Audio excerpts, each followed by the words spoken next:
All right, good afternoon. Welcome to a new week. Welcome to a new stream. We are back on American Truck Simulator this week. Bonjour, Jackson. Ça va? How you doing? And as the title states, we are going to continue exploring the rest of the US, visiting cities and towns, maybe even villages that we haven't visited yet. And just trying to tick off 100% of the city exploration and city stuff. You're good. That is good to hear, Jackson. I am blessed myself. Thank you, my man. I've reinstalled the economy mod.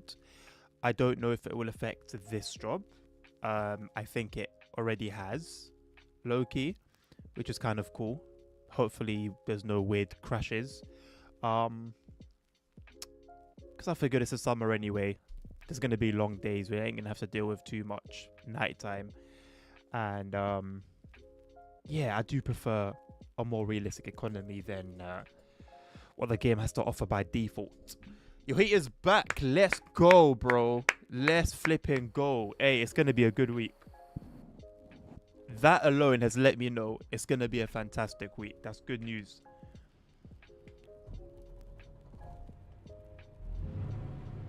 That's very good to hear, my man. Right. Headlights on.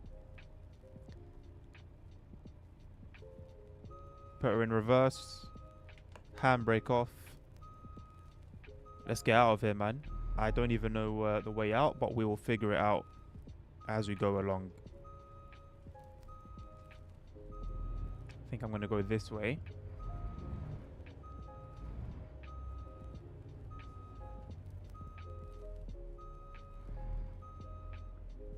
Not that you'll need it next 6 months. I mean, no. You won't. But, or you shouldn't anyway. Unless something goes very, very wrong with the world. Which, I mean, at this point, boss, it's not completely unlikely.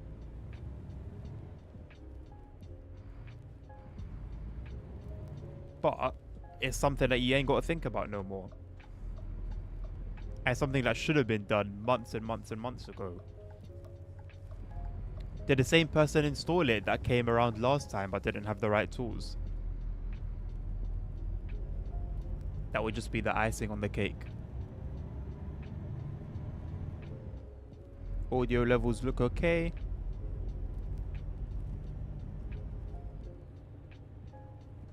Hello, Mr. Hamburger. How are you doing?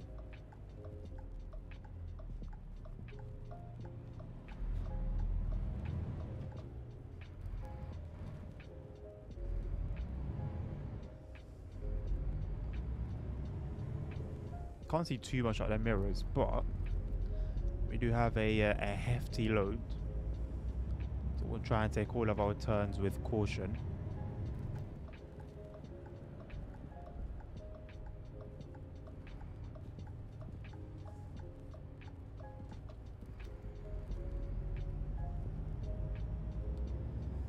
Oh, someone else came. That's good to hear, Mr. Hank. Got a time frame from 10 AM to 5 PM to listen to the bell. Fair enough.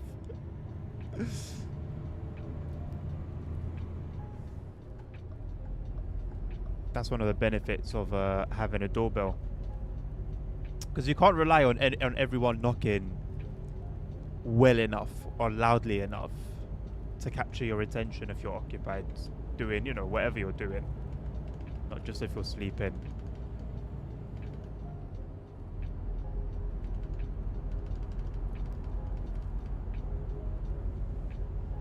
I had the idea of investing in a doorbell, like a video one, some months ago, and it sort of just left my mind.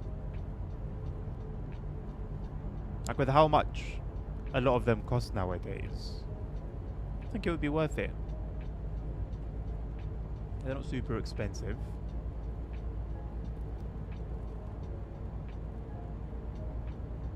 Where's my fuel gauge? I didn't find it the other day. Oh, okay, I see it. I haven't got a doorbell. I've never had a doorbell. Nowhere I've lived has had a doorbell.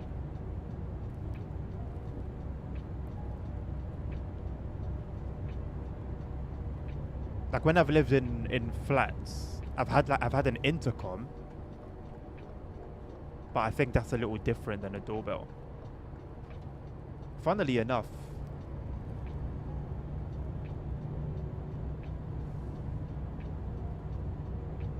actually no.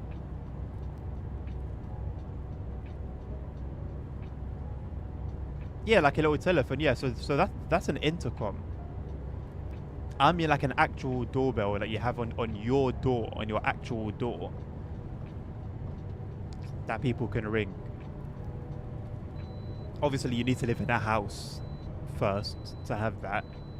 I mean, I guess even if you live in some flats, you can have it. I think nowadays it's like a modernization of the intercom system where they're adding cameras to them. But if you live somewhere where they don't have a camera,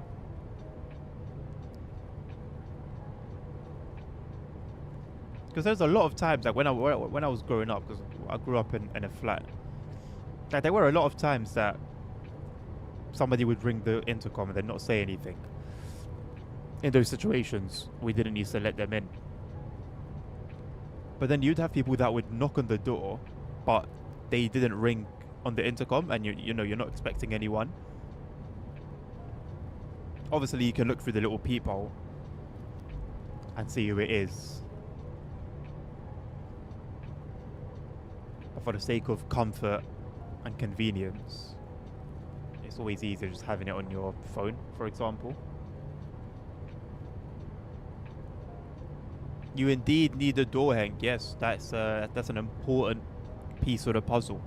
You absolutely need a door in order for a doorbell. Although you can install a doorbell where there is no door, if you live in a community, probably a gated one, where you feel completely safe and you feel like a door is, you know, unnecessary weight for the house.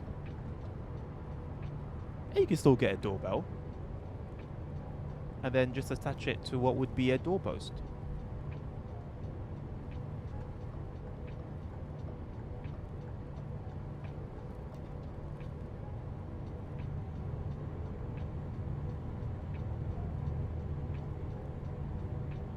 There's one on the apartment door, one on the... See? So the one on the apartment door, that's the one. But the one to enter the building where your house is, that one is standard.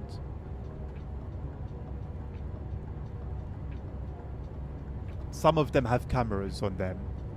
Some of them don't.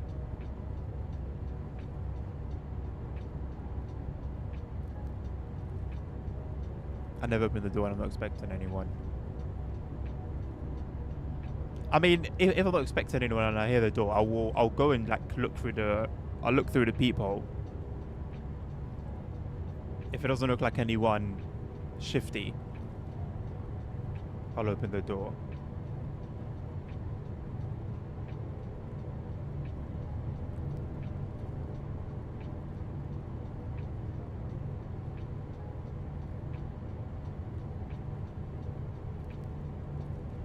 Is it a doorbell without a door? Indeed. Indeed.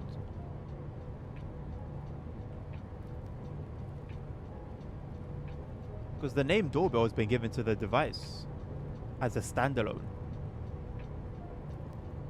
You could put a doorbell on your car if you want.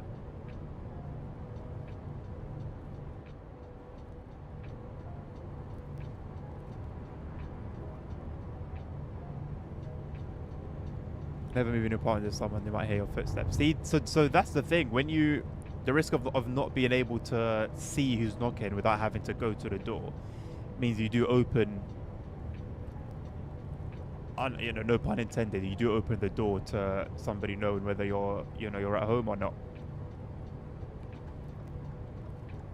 Fortunately though, I'm quite the master at walking stealthily.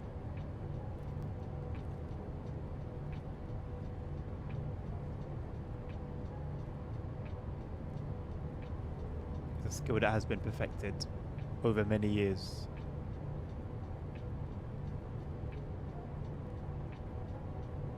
But yeah, if you've got like creaky, like wooden floors, for example, right by your door, then you're cooked.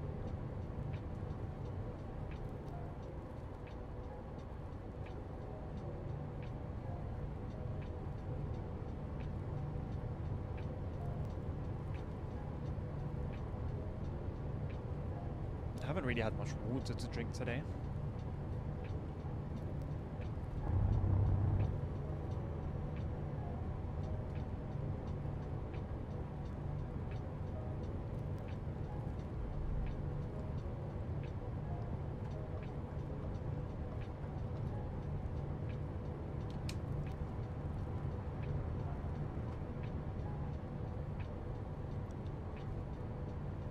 Oh,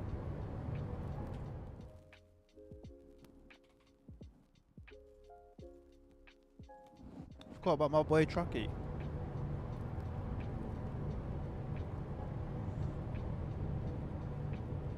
I have frozen salmon that expired. I don't know that's what you know. If it's been frozen since like you bought it, yeah, I think it's safe. Like that's the whole point of freezing, right?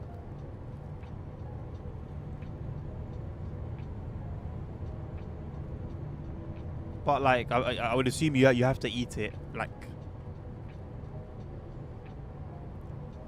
there like there and then. There's no like freezing it, like putting it in the fridge and then keeping it for a couple of days. This is all assumption, by the way. I'm not saying yes or no 100%.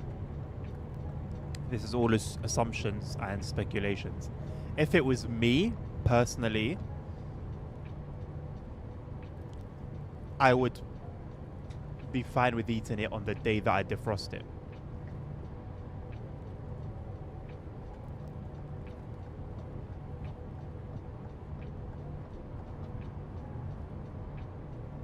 But I can't advise you, you know, to do the same.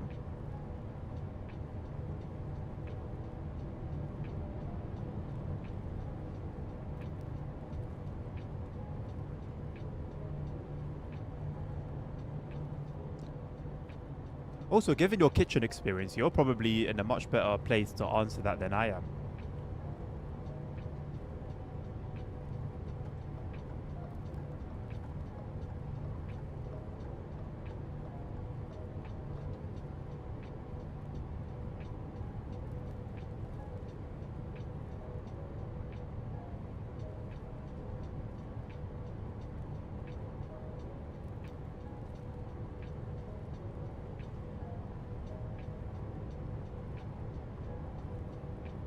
Hopefully not too left over.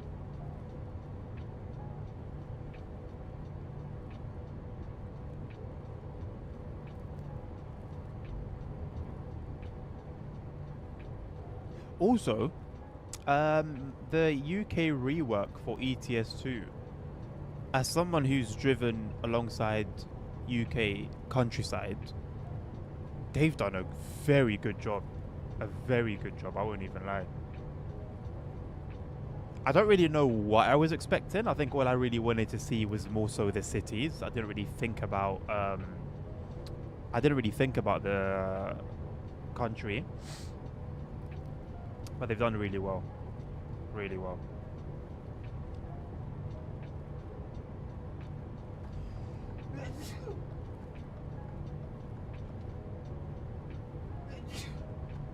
That's me.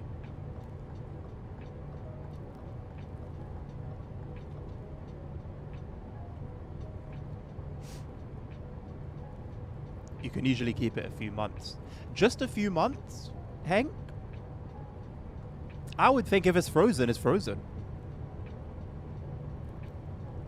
What would be the difference between keeping it for just a few months in the freezer and longer?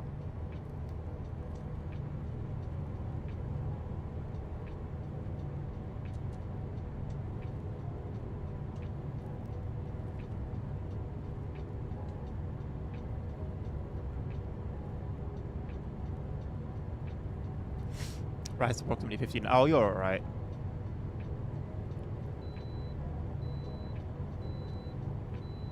That I'm saying from experience.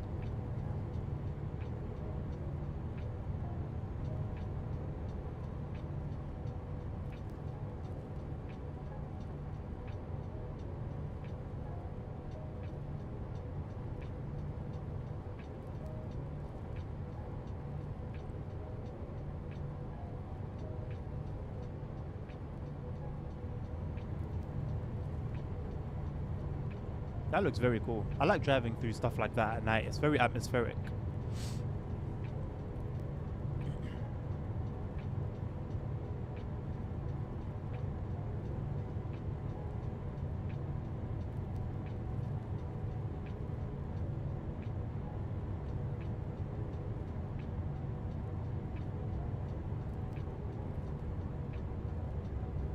Freezing leftovers. Freezing lowers the speed bacteria grow, but they still grow. Really?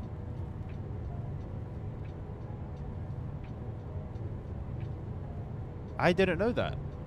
I thought it completely stopped the process of bacterial growth. I want to do some more research on that now. Salmon also looks like it has a bit of freeze burn. Yeah, but that will more so affect like the taste, right? Or texture of it, as opposed to like how safe it is to eat.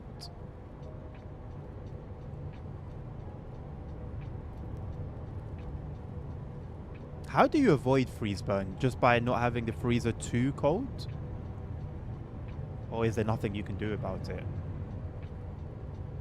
It would be nice to sometimes have these highways closed as a random event.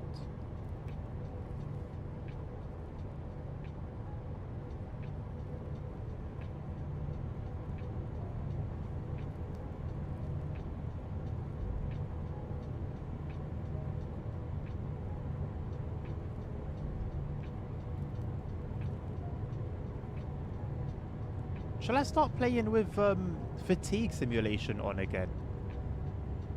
I've never played with that. Ever. In my entire history with Euro Truck and American Truck Sim. I wonder if it would add something to the immersion.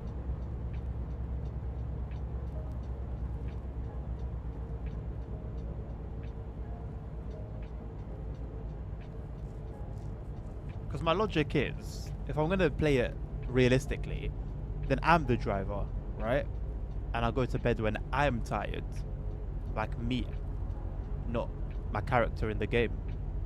No, I'm going to keep it off. Because if I'm going to crash from tiredness, I want to be fully immersed in that. As has been the case many times in the past. In the game.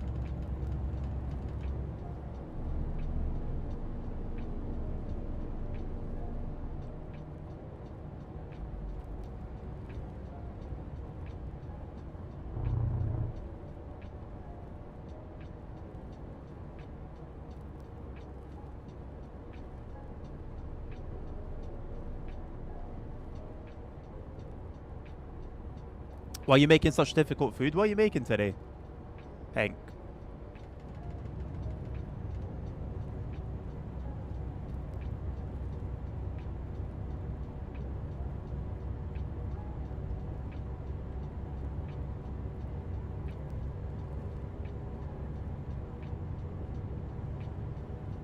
Oh, definitely don't eat it raw, Jackson, 100%.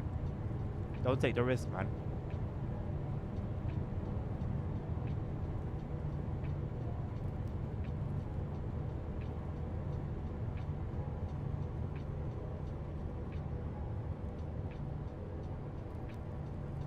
If what Henke said is true about bacteria still developing just at a slower rate, safest thing you can do is just cook that shit, man.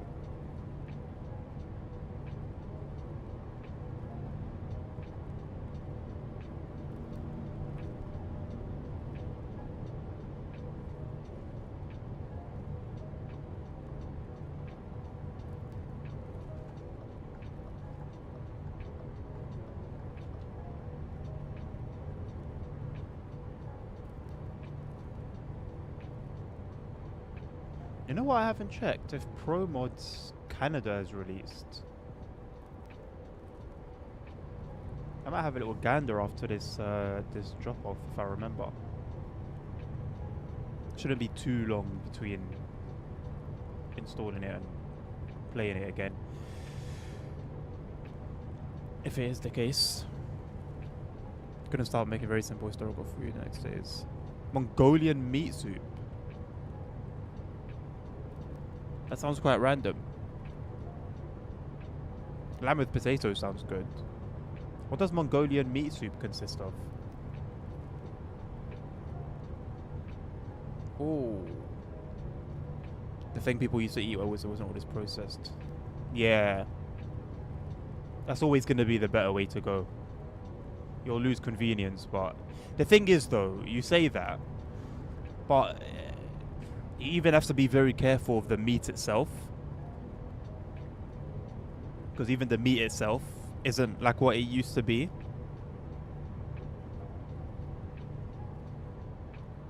And you can't really escape like modern day food issues. Because even if you were to go vegan, for example, even with like vegetables, you're taking a risk.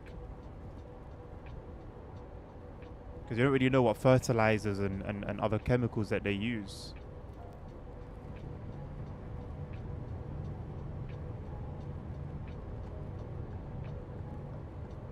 Water, meat, pepper, some dosage. Oh, that sounds good. Is there like an actual name for it, or is it just called like Mongolian meat soup? That genuinely sounds really nice.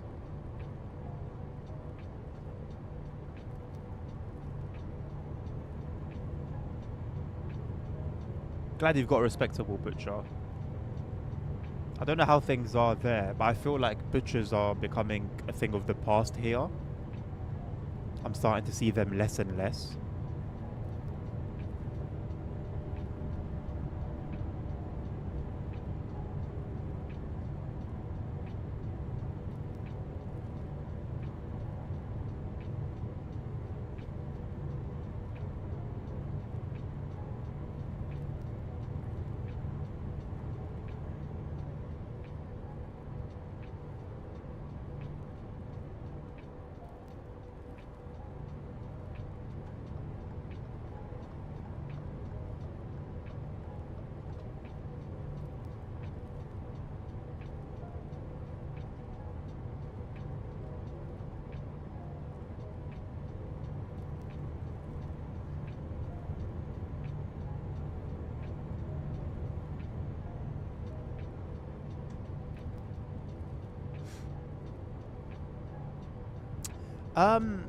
So I don't know exactly all the details regarding that, but I know there are a lot of different logos and brandings for certain things, but I don't think that system will catch everything. And I'm pretty sure there have been cases in the past where either one, they've said something doesn't happen or doesn't get processed a particular way and it just wasn't true, or it ends up being worse, if that makes sense, than the thing that they're not doing.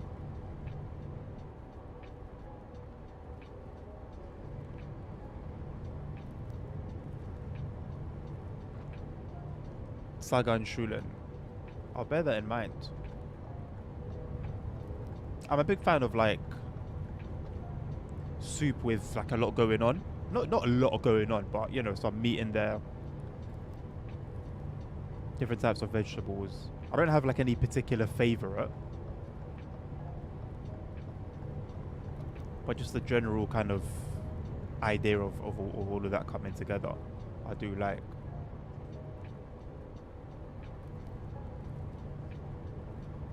Indonesian fried rice with chicken satay. I've never had chicken satay. I used to see it a lot, like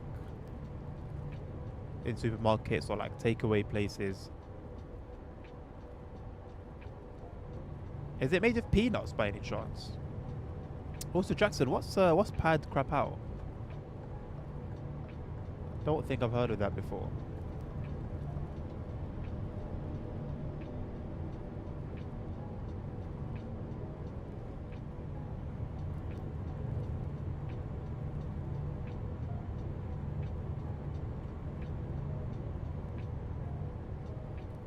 There's nothing going on. There's nothing too big going on, but like my thinking of soup growing up was literally just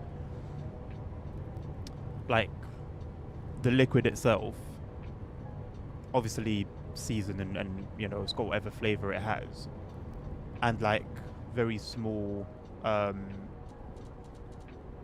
like vegetables in it. So that was like kind of my understanding of soup growing up. So anything that's basically more than that entices me probably more than it should.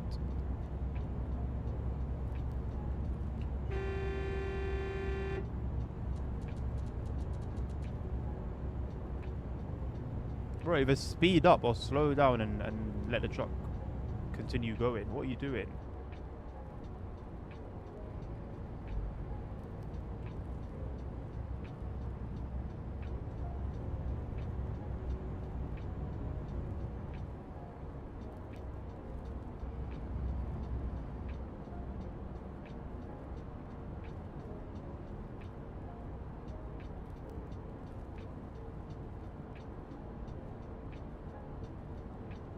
Thai national dish. What does it consist of?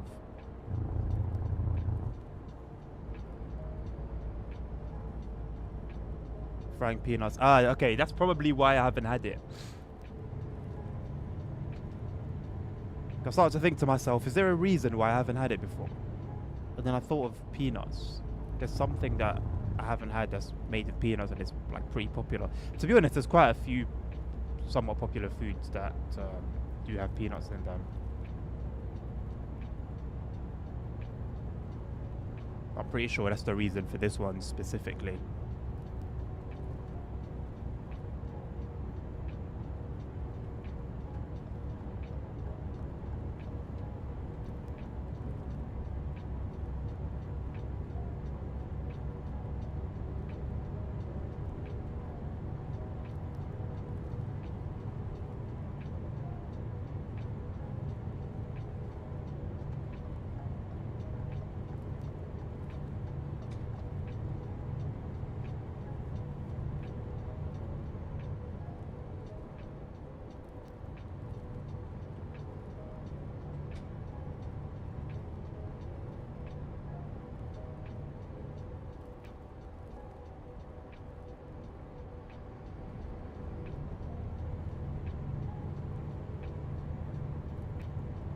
It's quite interesting how food that can just be normal for the majority of people to eat can just straight up kill me. Like it's just like a weapon.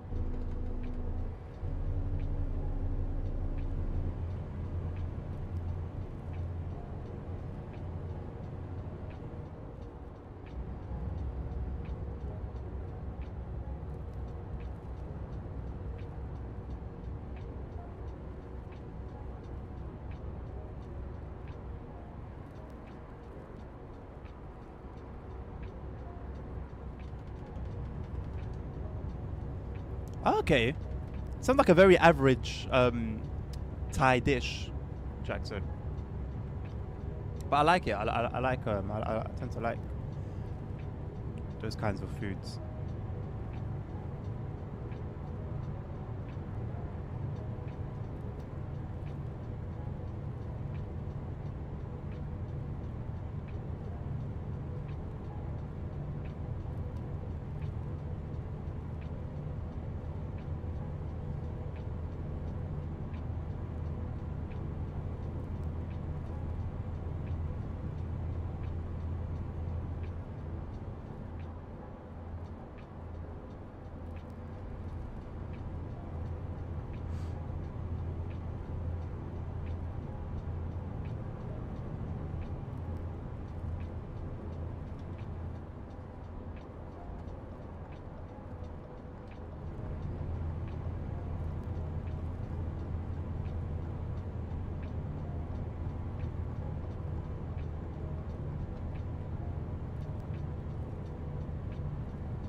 This thing is a beast.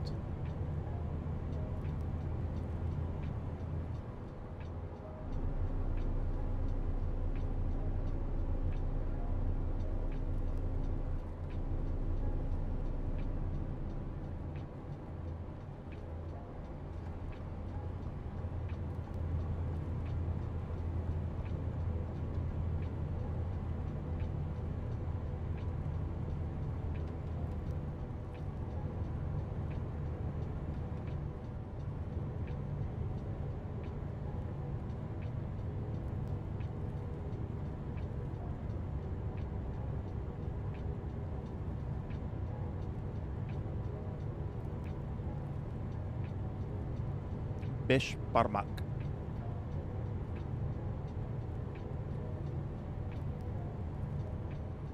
Are you going to do it the traditional way?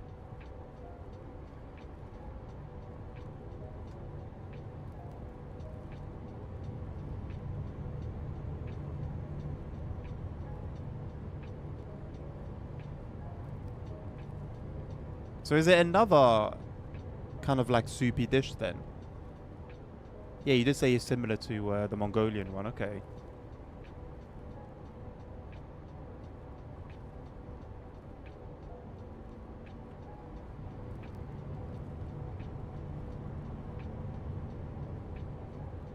Definitely lamb if I don't find horse. See, I don't know whether you're kidding or not.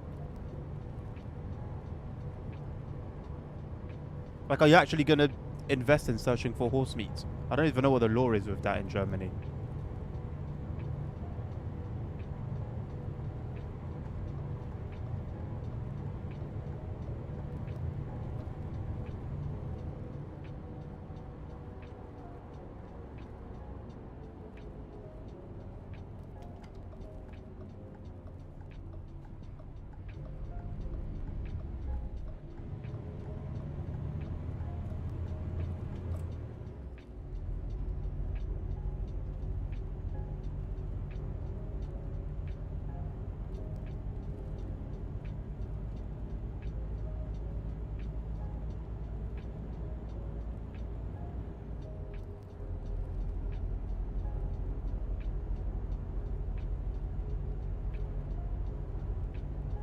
What the hell?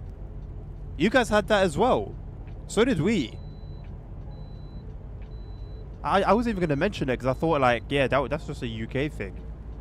What the hell? Did that happen all across Europe then or what?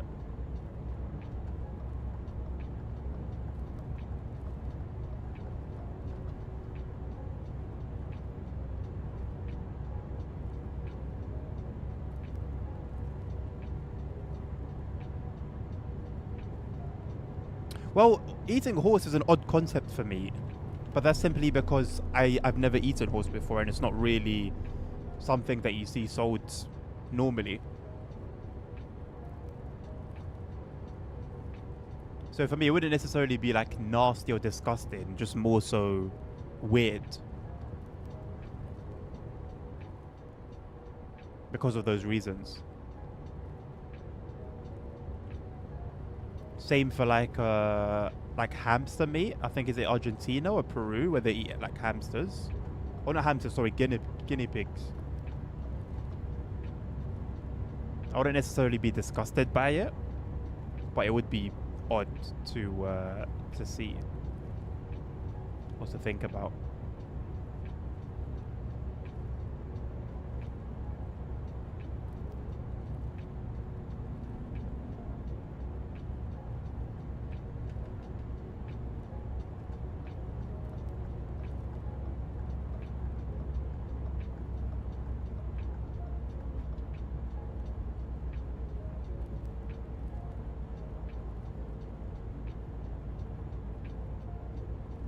Yeah, but is it the same guinea pig though that you see in the stores? Because ones they have there are like they hunt them, right? Like they live in the wild. I guess it'll be similar, but I don't know. I don't know if you'd be getting the exact same experience.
They literally pick them up from the street. Yeah, so they get them from the wild. Nothing is weird if you ever private parts of a bull. I think eating the private parts of any animal, to me personally, is weird. Again, probably just because it's not something I do or have done to my knowledge. Probably have unknowingly. I've had chicken nuggets before, so there's definitely some genitals in there.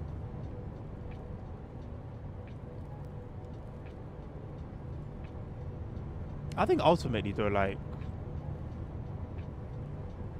I do have preferences on what I would eat and what I would like to eat and stuff, but I think generally speaking, meat is meat, man. I guess flesh from an animal is cooked, although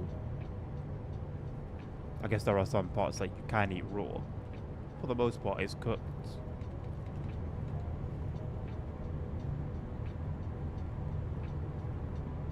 Most likely safe to eat.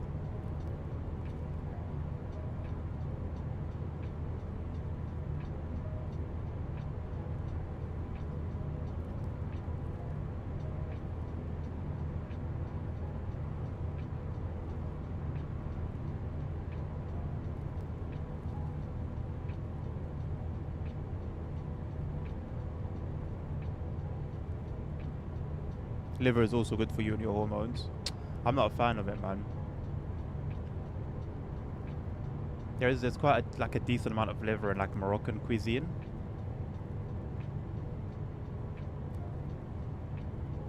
Not a huge fan of the taste though.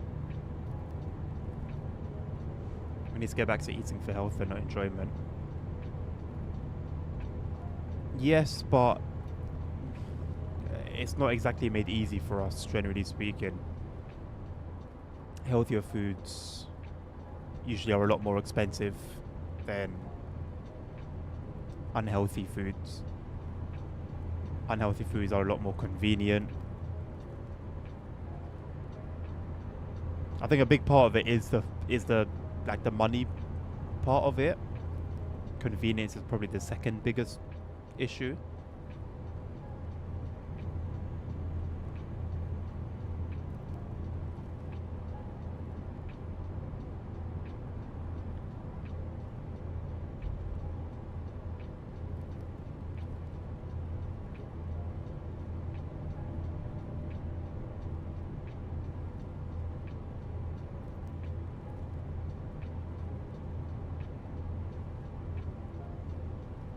Would you consider they're behind a gas station? No, but like if that's the natural habitat of the guinea pig, then it is what it is, you know? That's like the guinea pig's wild. Like if somebody wants to eat rats, they're not gonna find rats hopping about in a forest. I guess you could, but you very likely won't.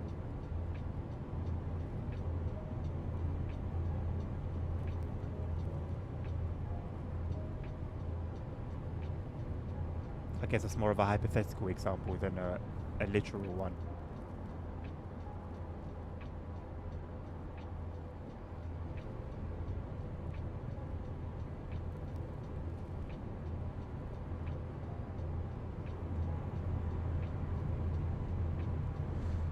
Hello ASR, how you doing? Just moved to Georgia or Serbia. Yeah, I mean, I guess I think the main areas where you'll find that problem are like big developed countries, the US, UK, major countries in Europe.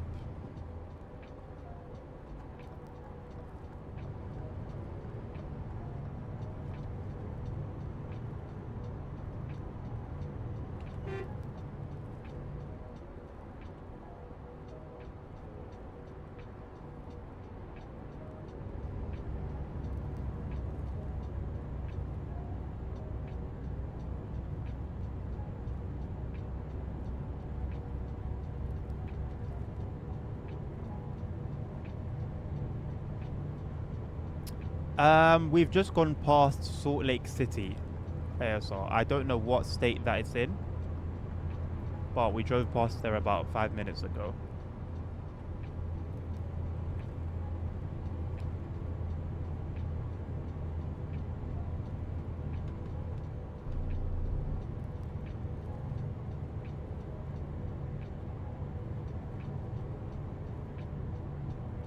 It looks bad slash old. Interesting. What looks bad or old about it?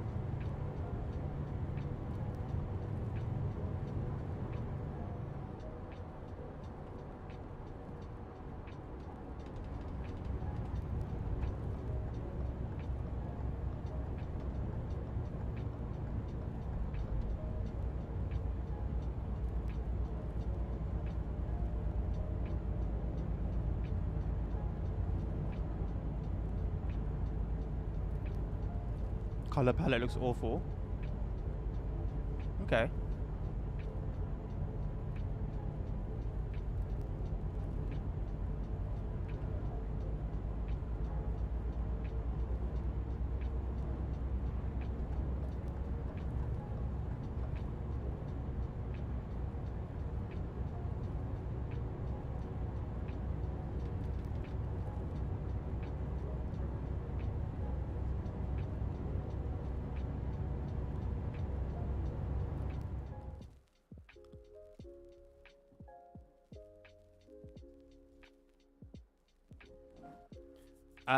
I don't know what state that's in, but that's where we are.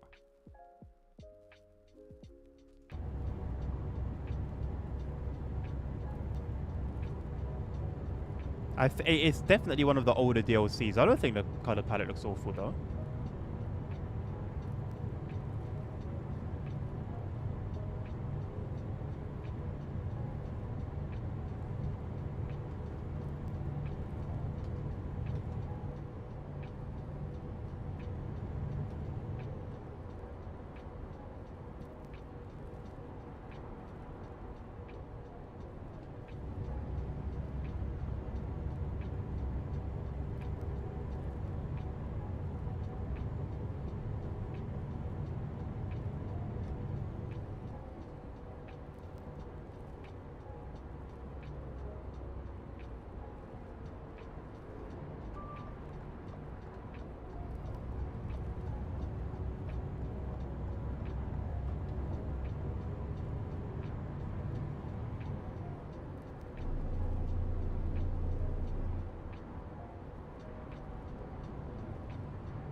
Nevada? Could be Nevada.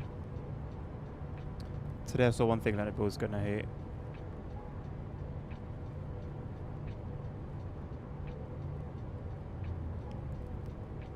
Where have you seen that Nabil's gonna hate?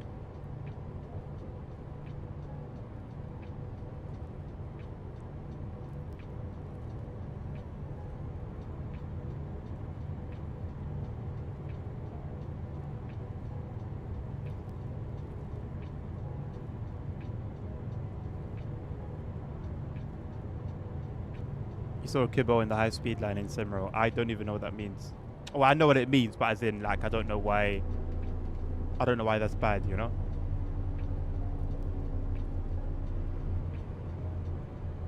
I assume it was routed incorrectly. And that it was a passenger service instead of like an ECS.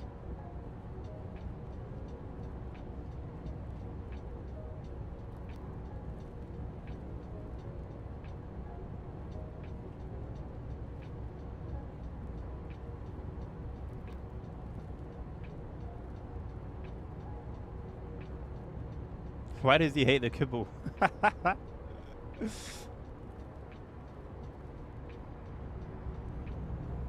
I'm curious as to whether it's a justified reason or not.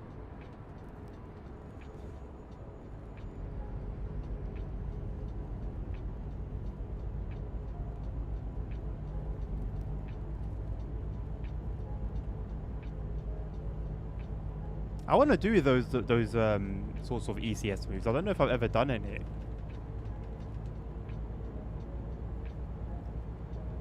Because you very rarely like really get to stretch the legs of those trains. And the ECS moves just offer a great opportunity. It's also a different experience driving them without having to worry about how long until the next stop.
Did I see the ETCS mods? Yeah, isn't it just like a HUD? Like, isn't it a type of a HUD though?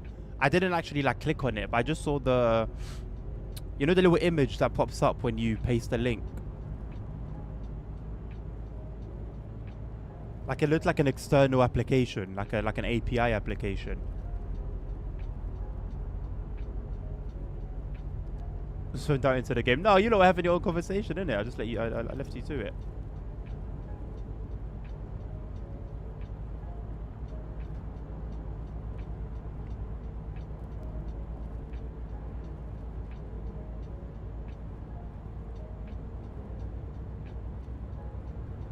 To truly zone out into the game, I would need VR. Let's not even talk about that.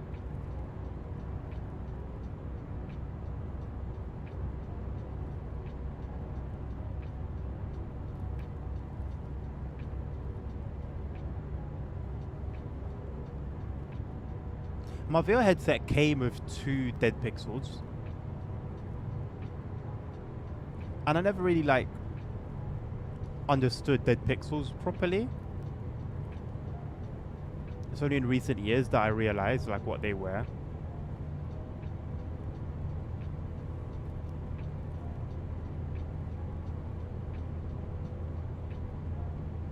Otherwise I would probably send them back and then got in a replacement.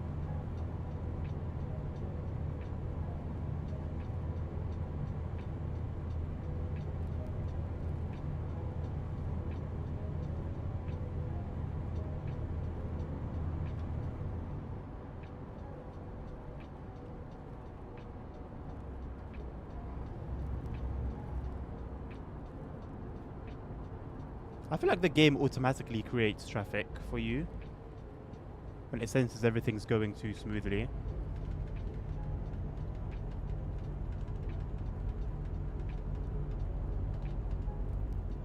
Some of this is just ridiculous.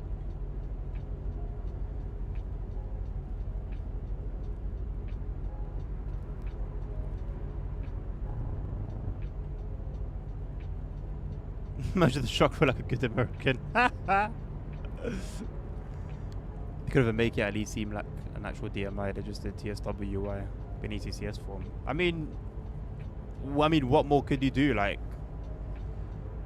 it's just meant to. It's not meant to be like an actual ETCS. It's just meant to be like the HUD on your device with like the design of ETCS. I don't really think, I don't know. I mean, I haven't really explored it myself, but on the surface, it doesn't really seem too much to be critical of.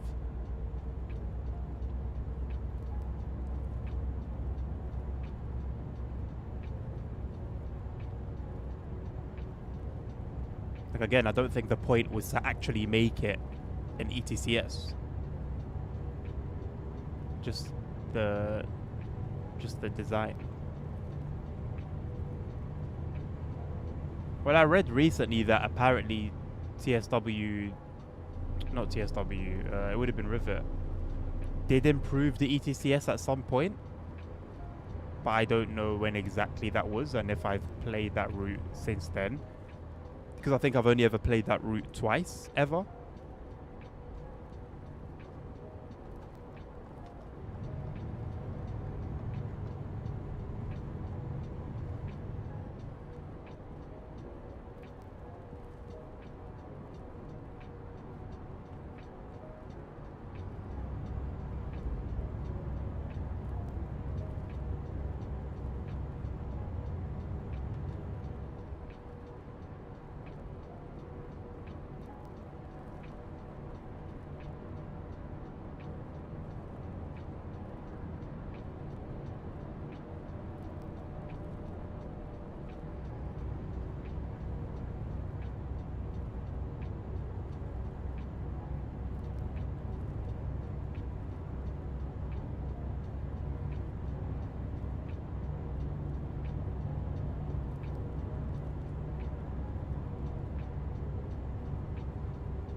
ETCS improvement was fake.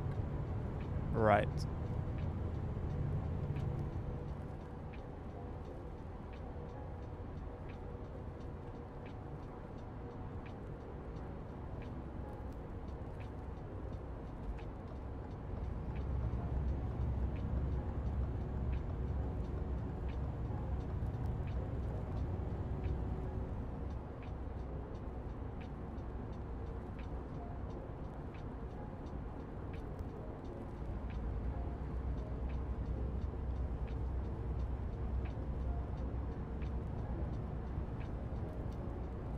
I think the economy mod has done something with the traffic.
That's a hefty little triple. Well, it's not a little triple. It's a hefty triple. I haven't pulled a double or a triple, I think, in quite a while.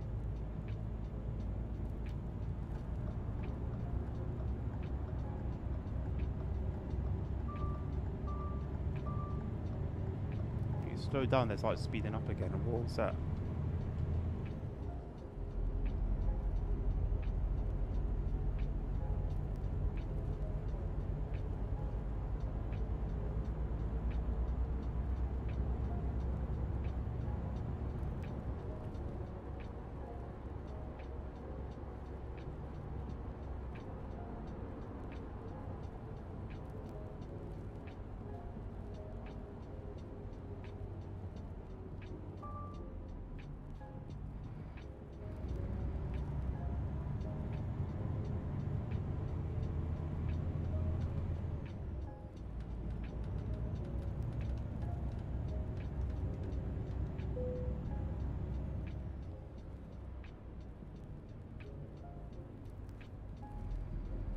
I've gotten brake checked a few times on this journey. The AI seems to be on some sort of substance. This slowdown at least somewhat made sense. The other ones have been quite interesting.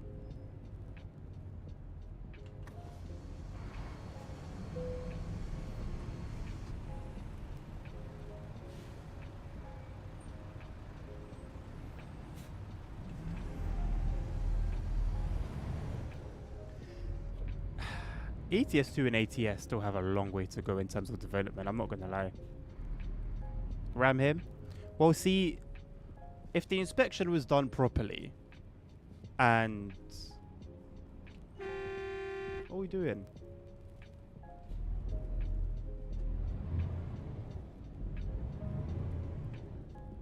If the inspection was done properly and both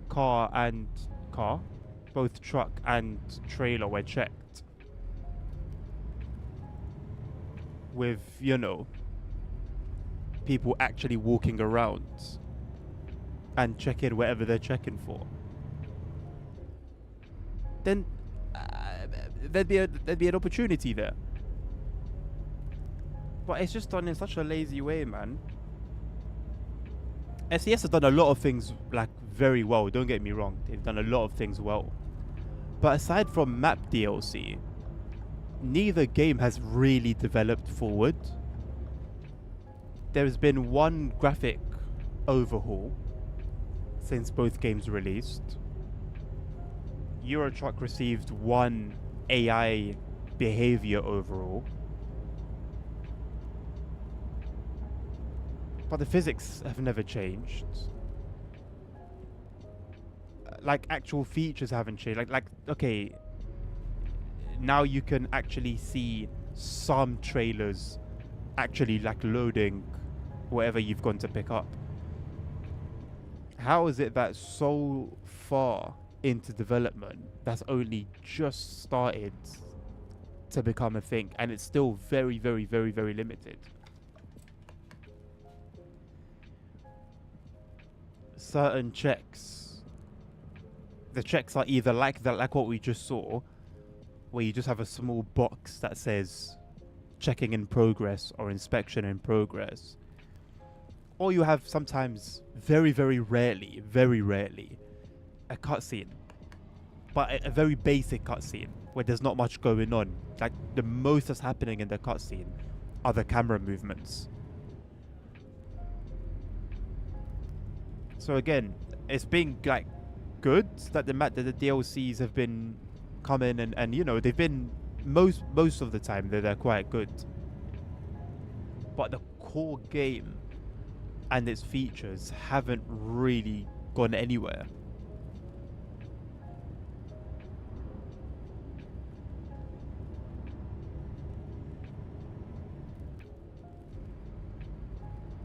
Hello, Nabil. How you doing, boss?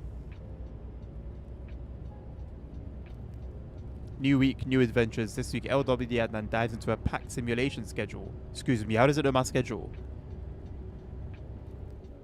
I mean, I do my schedule with ChatGPT, but that should be private information. Or does it have access to my Discord?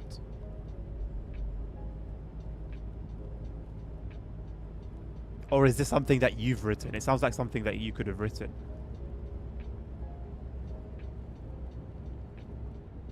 Since I play MSFS on console, it amazes me how such easy games as performance, etc., are not available for console. What do you mean, Jackson? Give us some examples.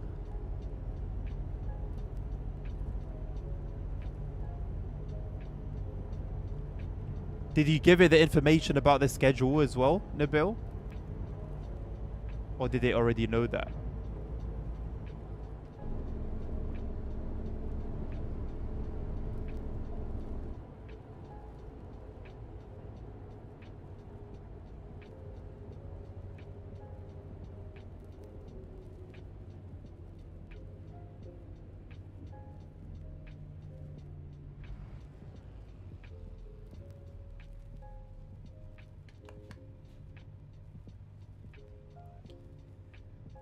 ETS Simro. Well, ETS is now on the way to console, although testing is seemingly taking a very long time. Why was it on console before? I don't know. I think maybe it just wasn't considered. And then maybe they were just too used to developing solely for PC, and then only when maybe the demand reached a particular stage, then they said, okay, this is something we need to start considering. Also, like, the foundation of the game is all like PC. It's not built with console in mind, so I guess that was quite a task to overcome as well.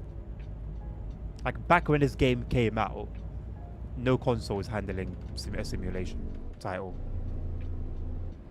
Happy to be proven wrong. I don't think either game would have grown as well. Both American and Euro Truck would have grown the way they did if they were also released on consoles.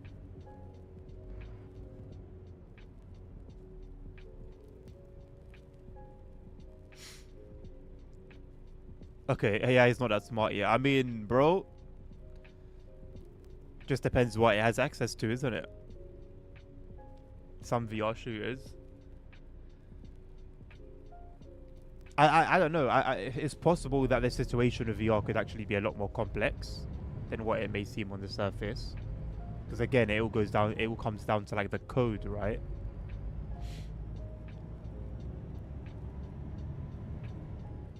I don't know. I could just be waffling.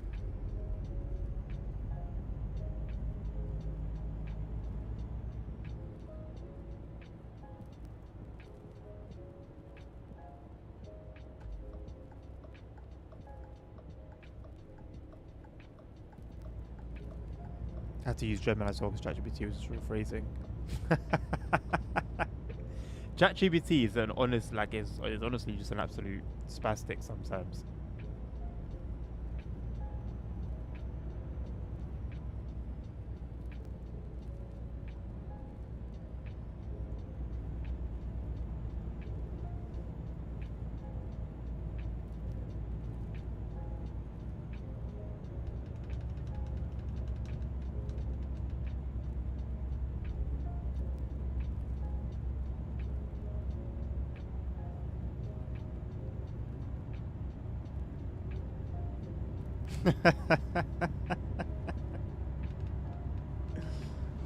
I think that's the first use of the speed meme that I've seen.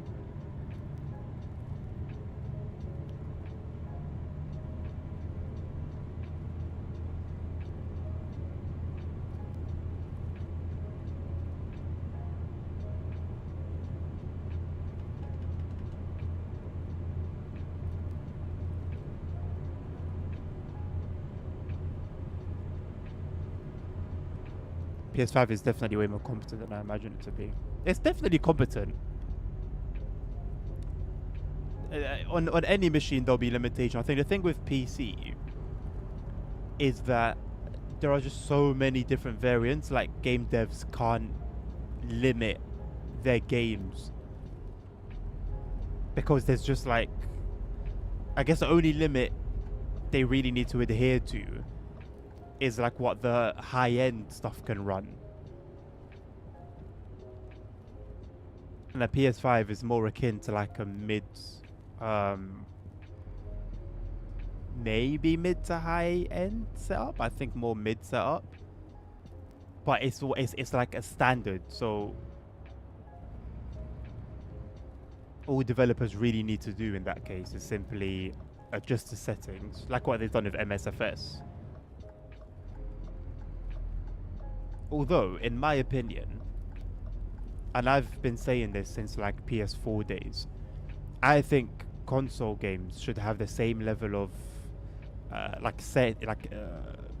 settings and options that you can change as PC does. Because maybe someone's completely happy to run the game at 20, 25 FPS if it looks pretty decent. Maybe someone else is happy for the game to look like trash if they can get it to run at 60.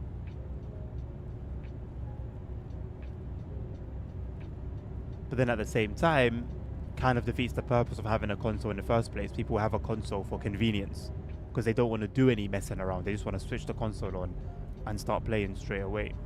And everything should just work out of the box.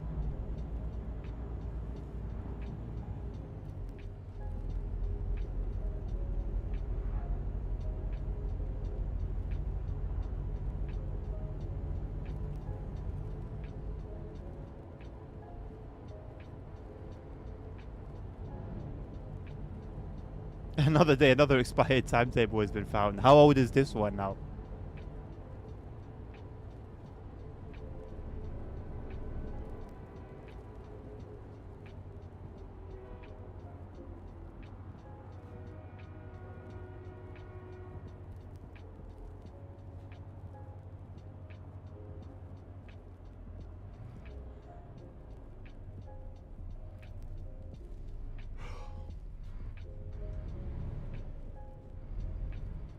Okay, so what? December 2025.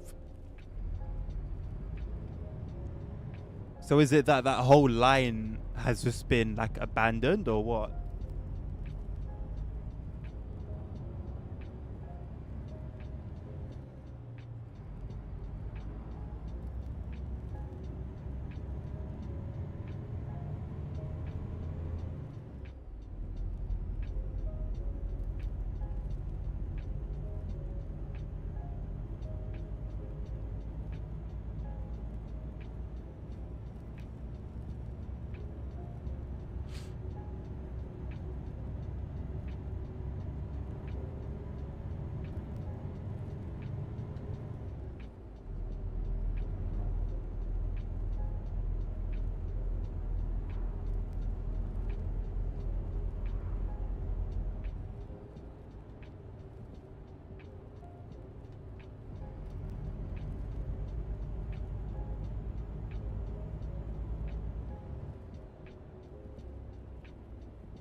What song is that from, Jackson? That sounds familiar. I can't put my finger on it.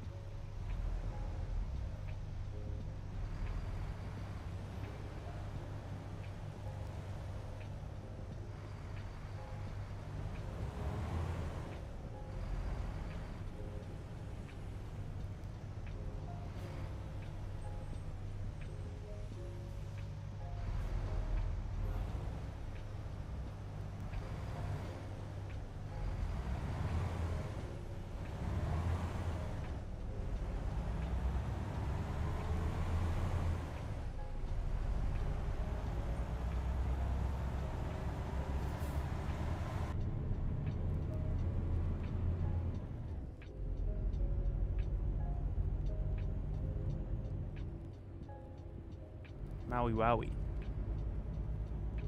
I need to listen to it to make sure that it's a song I'm thinking of.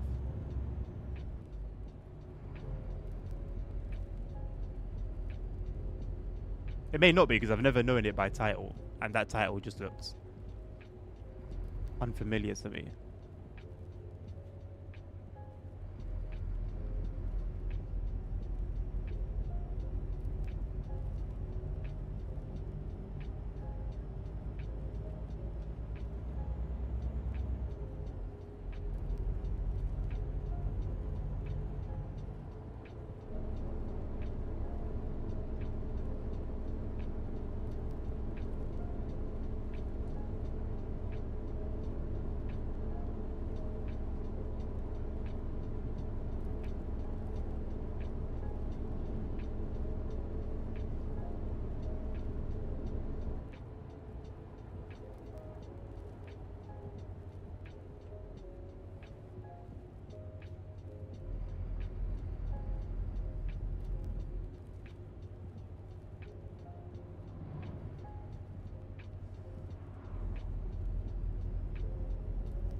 Traffic lights for 2 meters of construction, bro.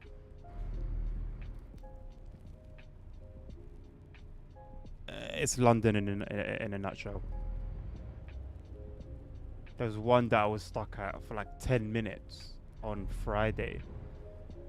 And then when I finally got to like the construction works where the traffic light was, I couldn't believe it. I was like, there's no way they felt the need to put traffic lights here. There's just no way.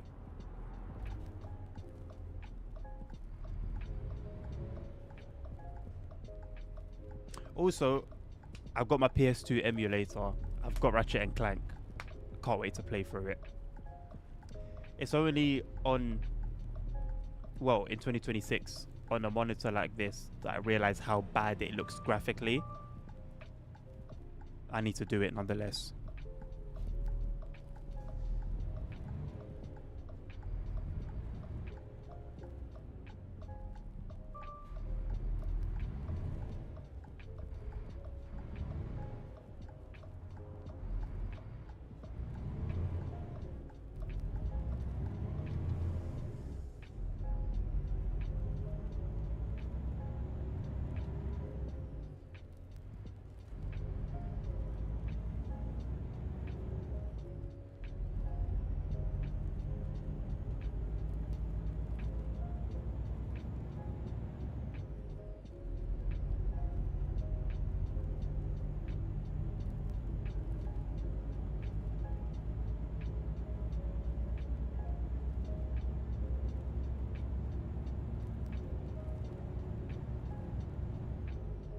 You can turn it on, it will definitely not get a copyright strike. I'm alright, thank you. I would rather not test the truth in that.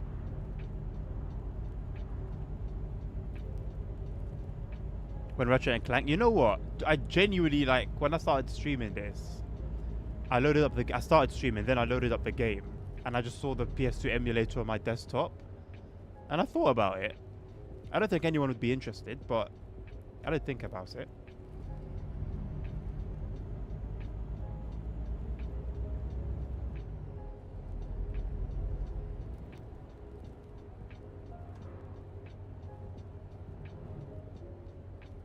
I mean, how much worse can it do than the current streams anyway? Maybe it is worth giving it a try.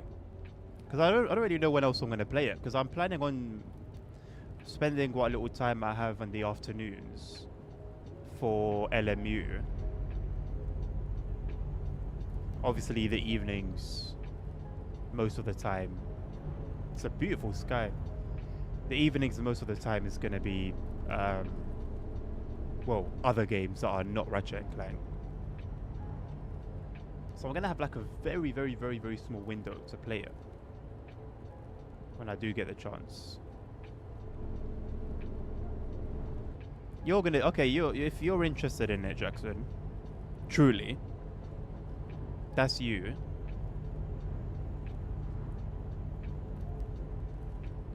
And who else?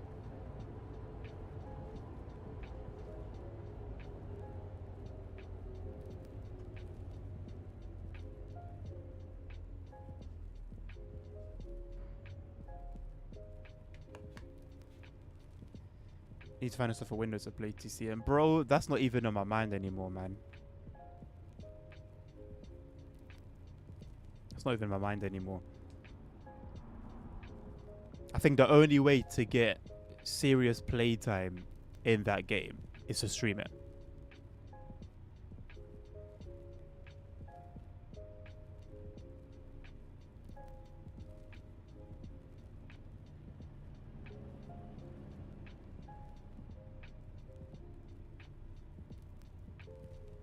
Oh, I just got why you keep saying Suge Knight, Jackson.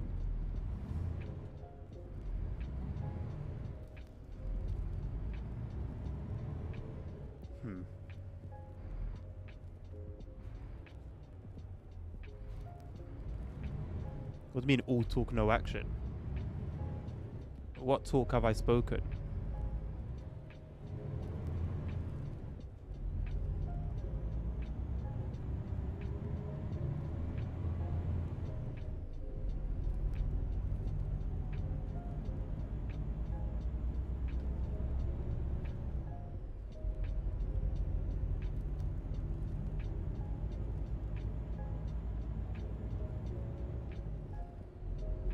Jackson, as someone who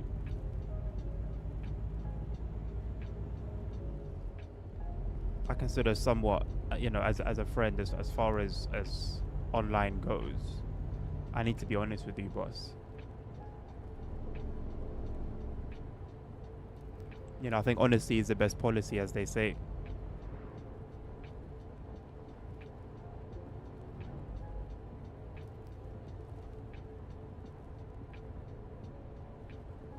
Nabil, you haven't shouted, bro. You haven't shouted me for a session though. That's different.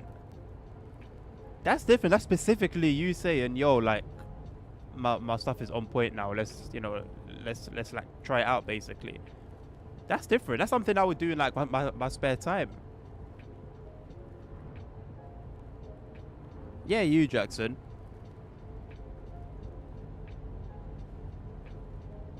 ASR, you know Nabil doesn't go anywhere without his receipts.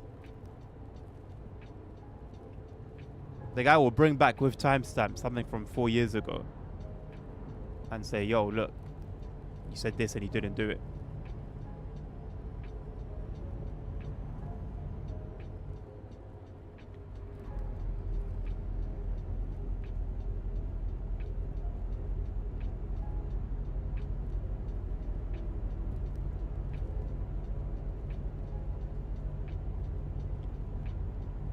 Are you hard of hearing, Jackson?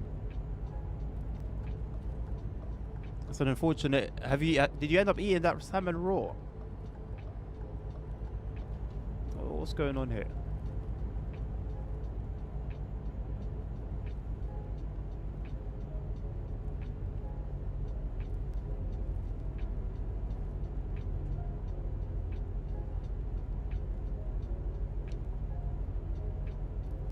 What do you mean, what now, Nabil?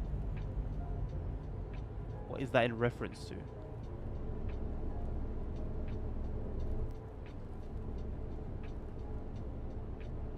There's something in the water in Germany, boys.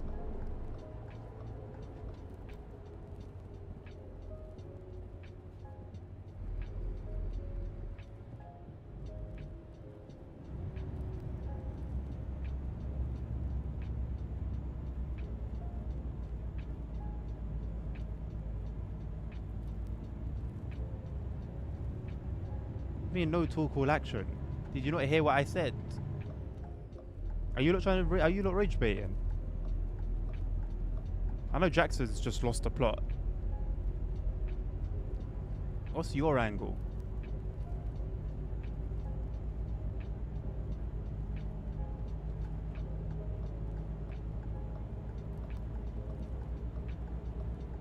Oh, the ambient light in here is nice.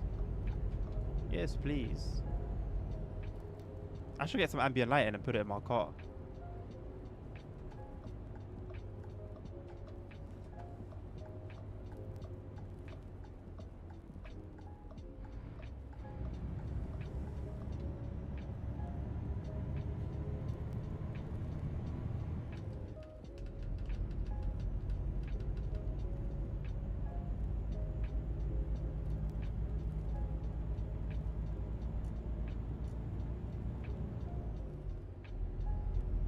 Oh, what are you lot waffling about?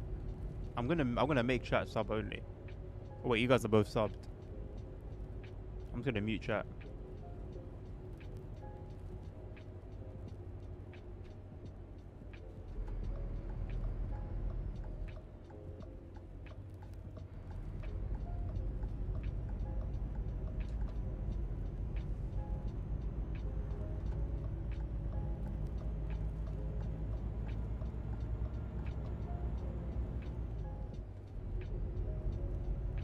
People who stream but have their chat off. Yeah, I can understand why.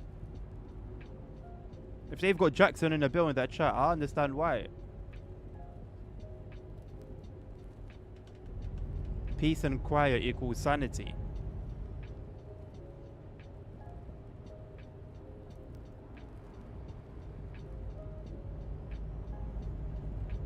Nah, Jackson really is like POV of just eating bad salmon. You need to see Dr. House.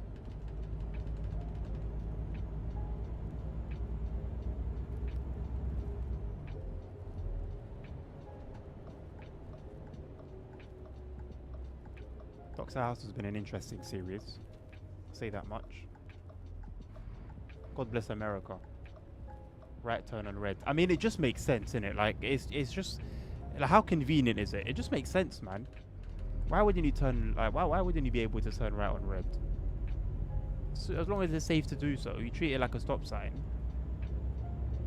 Traffic just keeps flowing. If you don't need to be stopped, you don't stop.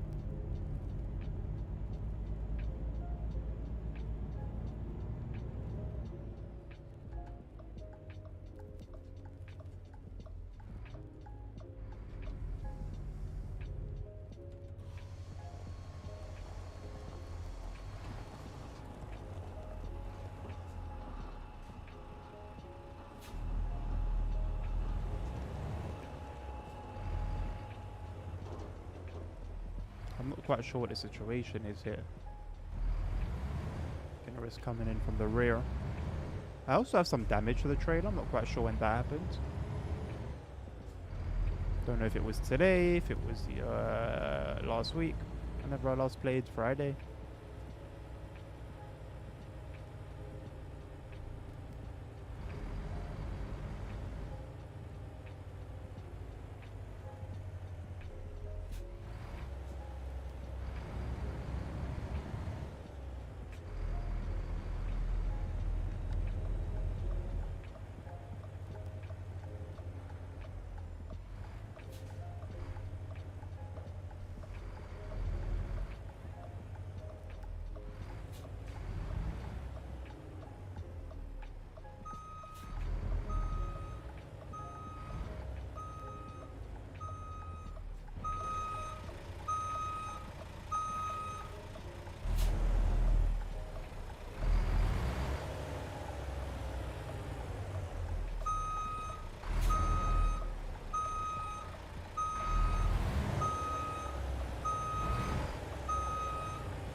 That will do, Jerry.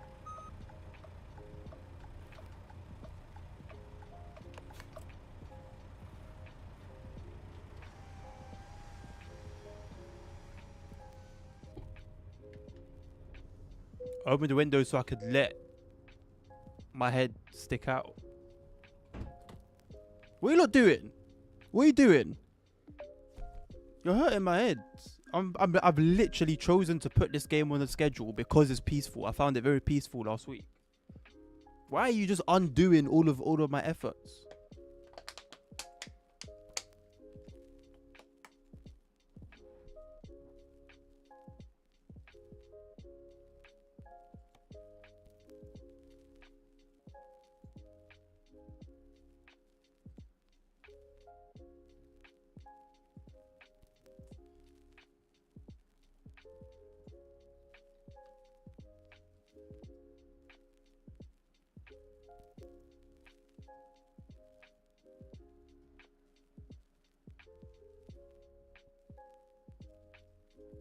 Where's Redden, bruv? Where did I drop this off? Oh, there.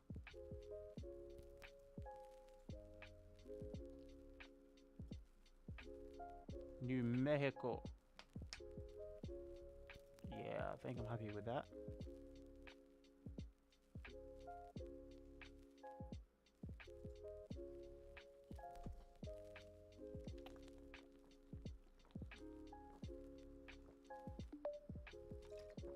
Nah, bro, the skill points is because I've got all the skill points before I leveled up. Also, I reinstalled the mod.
Why are the brake lights on?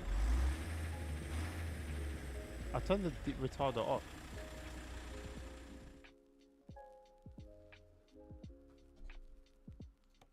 Apparently I still got one in chat.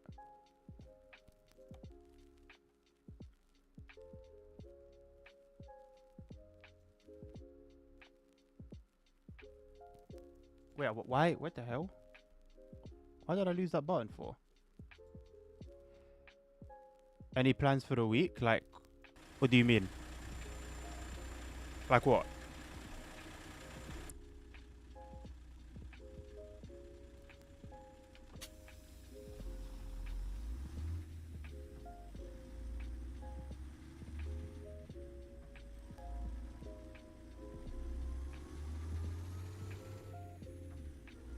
What the hell is this trailer, bro? What have they got me hauling?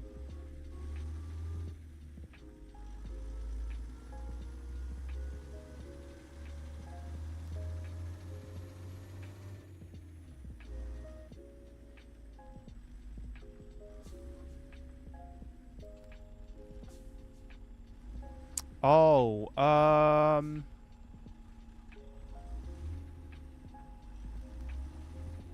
as in like journeys or like things to do with it. In terms of journeys, yeah, a couple. Nothing crazy though. Things to do with the car. I don't have money to do anything with the car at the moment. There are a lot of things I'd like to do with the car.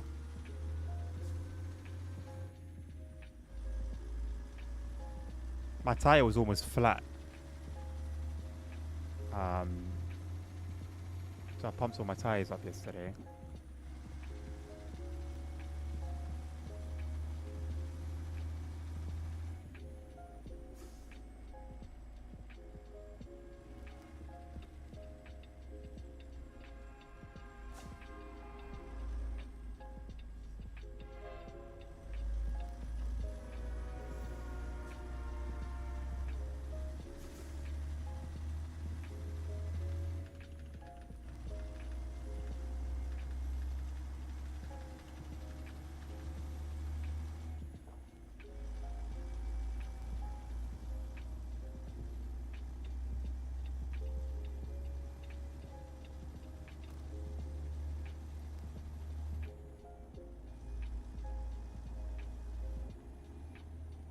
I found some new things with it though. There's like a secret. I say secret. I just didn't know about it. But there's like a drawer, compartment underneath the driver's seat. It's like literally like a drawer. You just pull it out. You put whatever you want in there. Didn't know about that. Underneath the steering wheel, there's like another area for things, and then also like a little slot for the manual for the handbook. I thought that was quite cool. There's an issue with my keys though. My keys are very weird.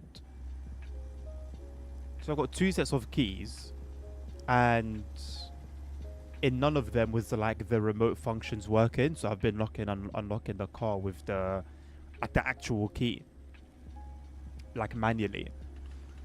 And then yesterday I bought like a new battery for the keys, because when the guy sold me the car, he told me that the batteries in the keys were new, but there was an issue with the like receiver on the car. I said okay. So I sort of just took it as that. But I bought a new battery.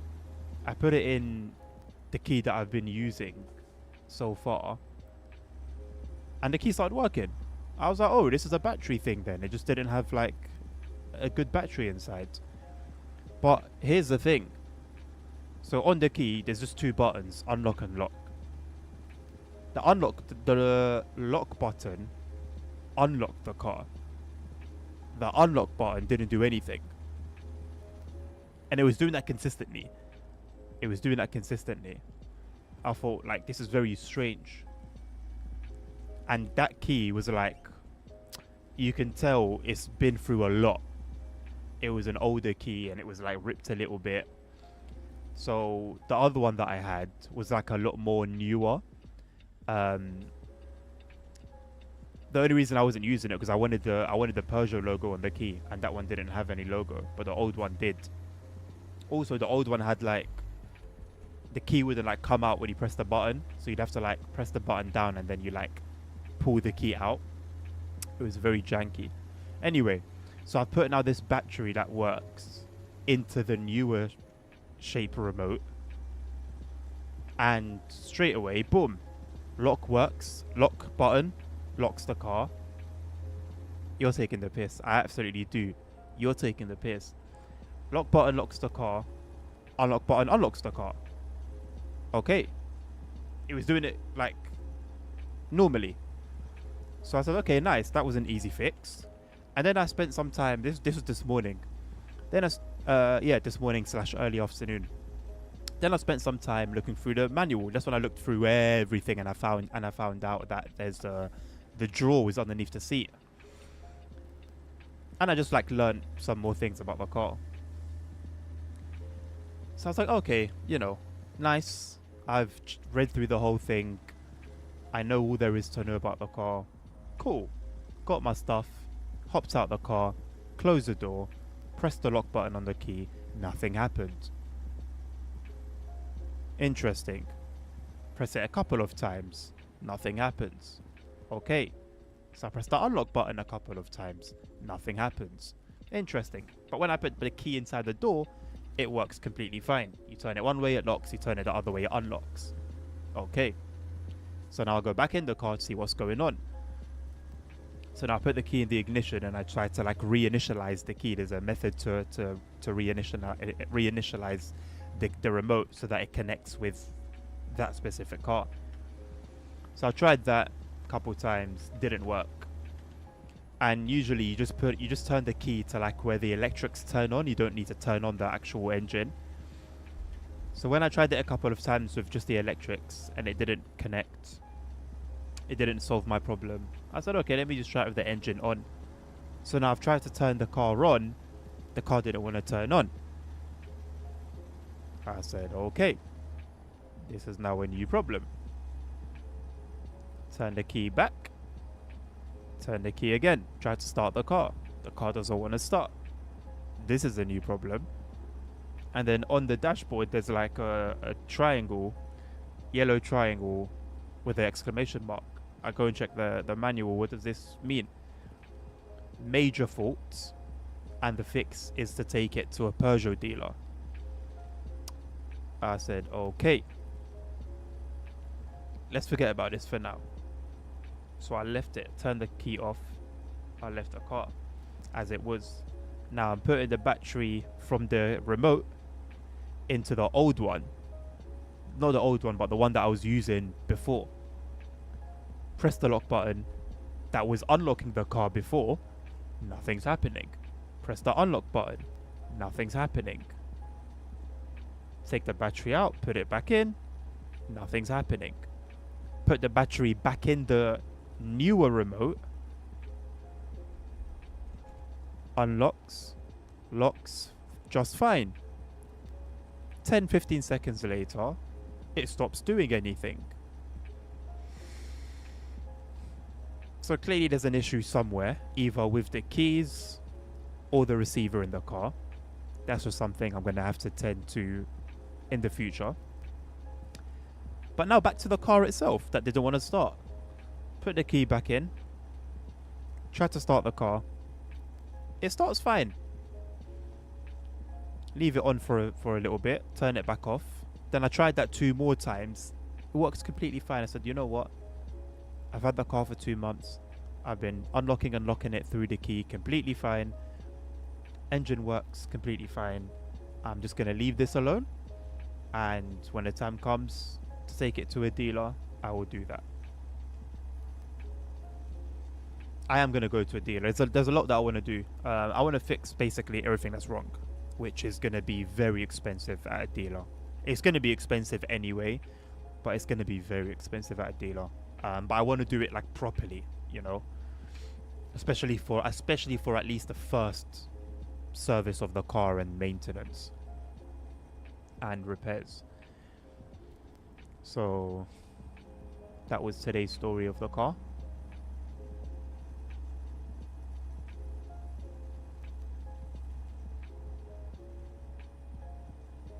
I tried to Google the issue and like AI the issue with the keys, the unlocking and unlocking. Found nothing helpful at all.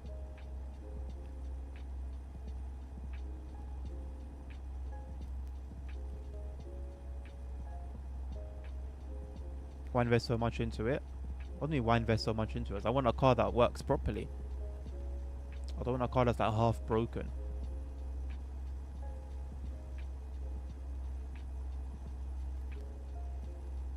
I mean, from what I know, obviously the key issues that shouldn't be expensive. Getting a new key, or even fixing whatever's wrong with the car in that matter, that shouldn't be expensive. Um, there's a thing that keeps popping up on the MOT, and from the history, it's been popping up since 2019. That needs to be fixed at some point. It's not like it doesn't need to be done immediately, but if I was to fix it, from what I've heard, looking at maybe a couple of hundred. So again, nothing too crazy.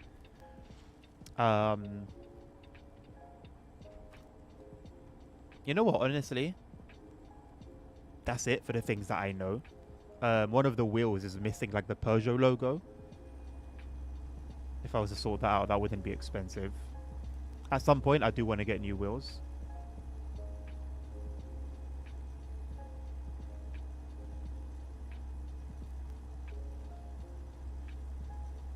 Why did it get half broken? My guy, like,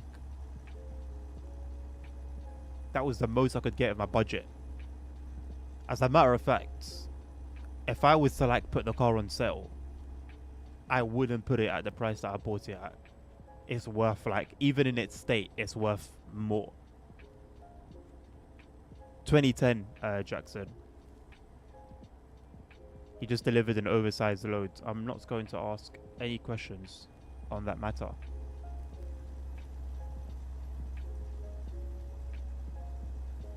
They removed the Zelensky face on Roblox. No way. No way. I guarantee they'll leave a Putin one though if that exists. No way, man. What do you mean it's got the Peugeot logo, bro? There's 3 wheels that have the Peugeot logo in them. Then there's one that doesn't have it. Why would I want to? Why would I want to keep it like that? I want my car to look nice, presentable.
How much should I pay? 1.4 and a half. No need to check the hers anymore. Ain't trying to, man. How many miles? At the time, 116,000 and something. Since then, I've crossed 117.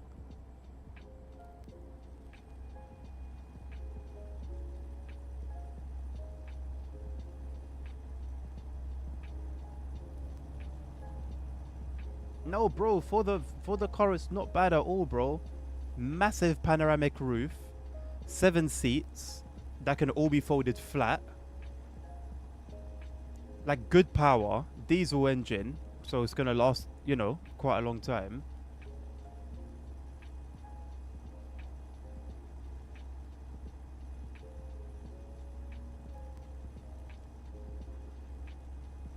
Yeah, if I was Jewish. I'm a goy.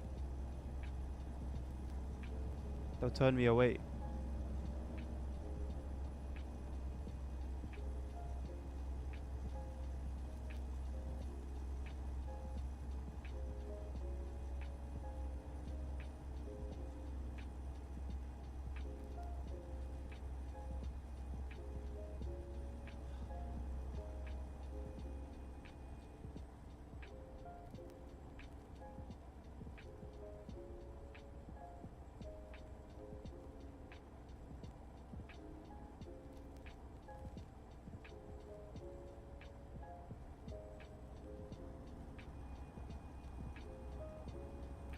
Would it have hurt them to put the time at the bottom of the screen?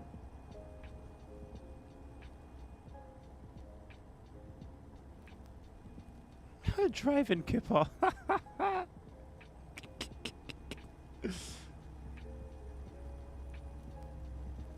The thing is, the car does fit the image because it's a 7-seater.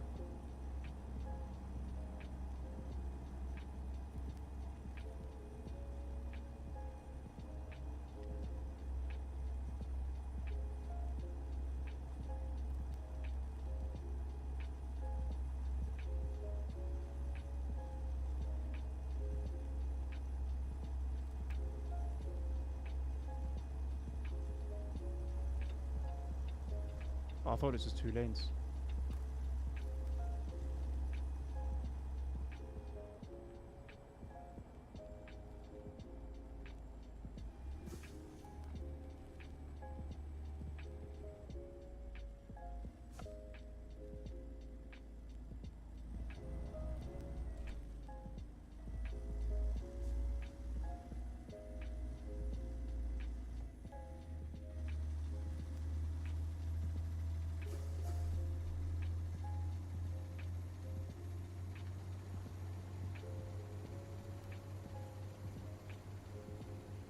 Need to form good relationships with admins for success.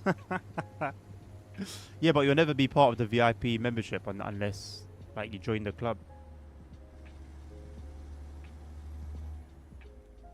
There's not really any progress in the PO box area, to be honest, Jackson. I'll be honest, bro. It's not worth it. Like, it's not going to be used. I know, you'll send me 1 or 2 things, but I don't know if it's going to be worth the investment, man.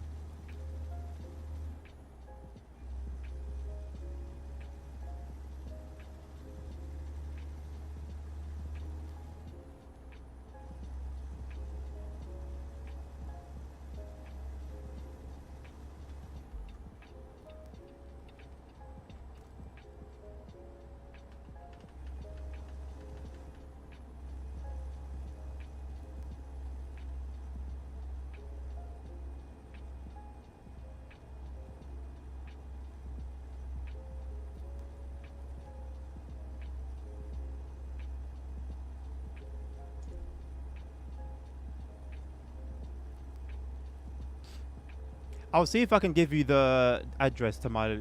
actually, no, no. Actually, no, possibly. I'll see if I can give you the address to my local shop.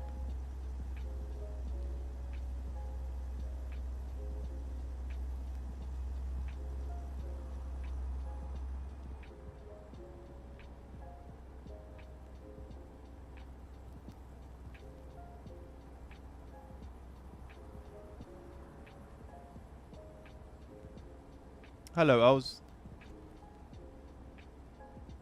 Els ain't gonna use it. Wait, the Kipper or the PO box? Which one are we talking about here?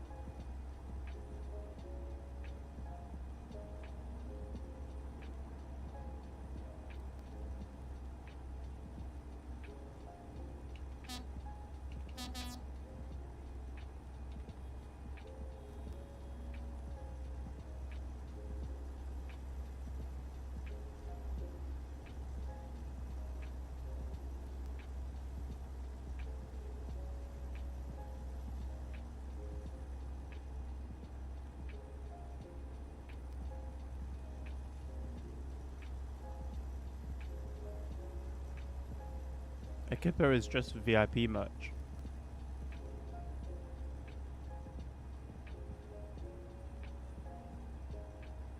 How did I greet you? I forgot.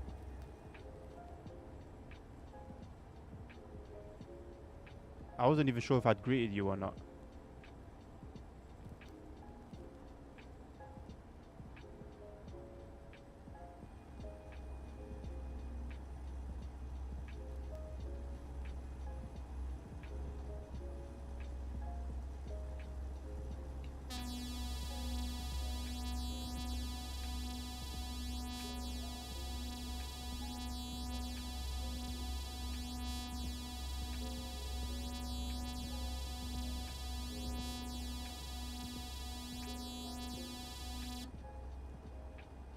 It's got a horrible loop on it.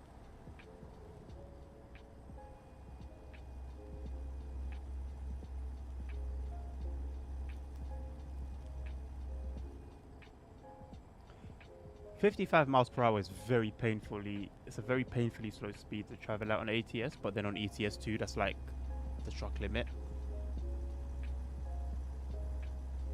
That's a horrendous loop. Paid mod, by the way. I think. I might have to double check that.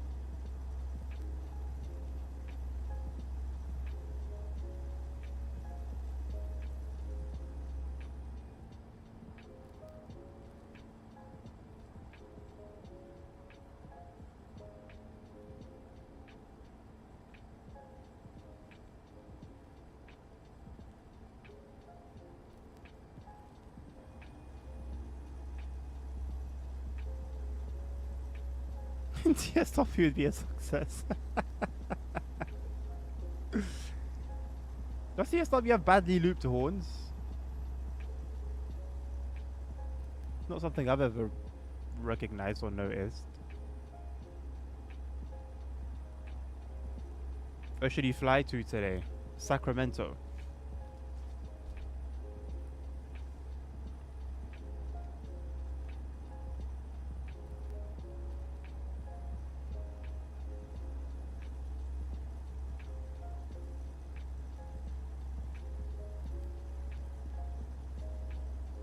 Doesn't mean that's too far. Don't ask any muppet. What do you mean? How can you ask and you get an answer? You're talking about too far. Fly to Sacramento, bruv. No, start in Frankfurt. Fly from Frankfurt to Sacramento.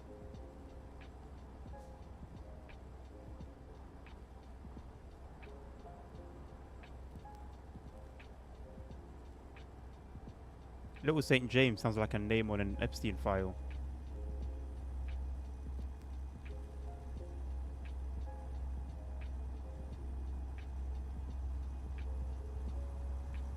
Nice to Atlanta is crazy. How many hours is that?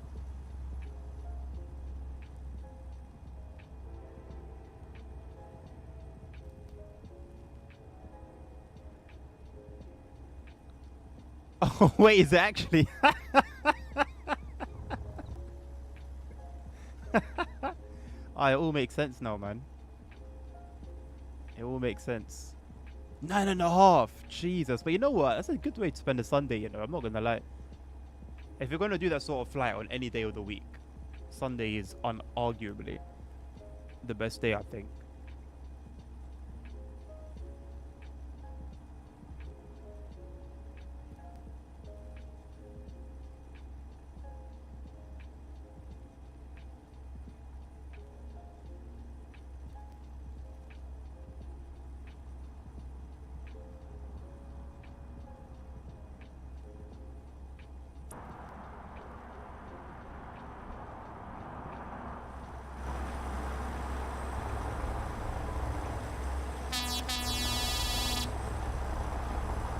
That's loud.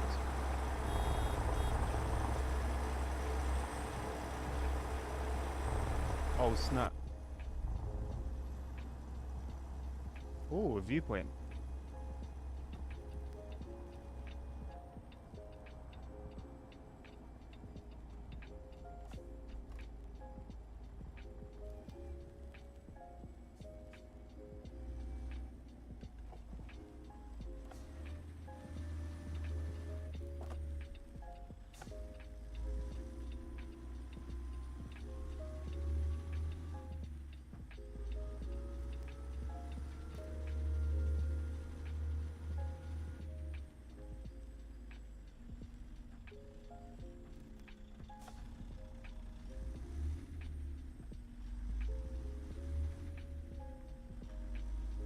Gonna have to leave the trailer somewhere.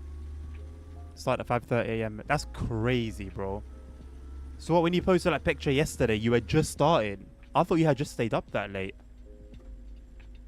Or did you stay up late, started the flight, put it on autopilot, and then go to sleep?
what's this shot meant to be?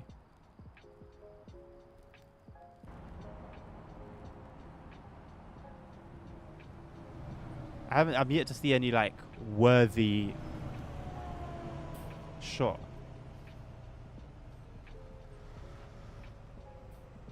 Now what is this?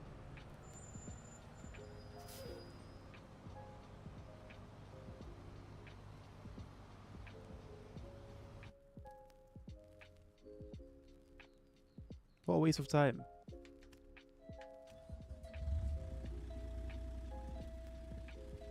Started and tried to slip what was work.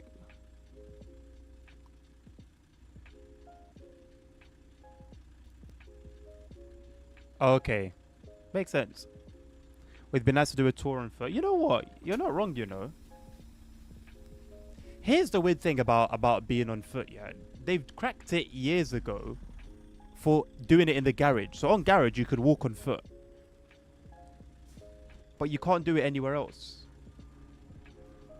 Like, if they didn't want to bother animating the doors opening and closing and stuff like that, I don't know, find another way about it. Do like a fade in, fade out kind of thing. By now, there should be open and closing animation of doors. Anyway, but yeah, it's a fade in, fade out so that we can still walk around. Because I don't quite know why we're able to do it in the garage, but not anywhere else.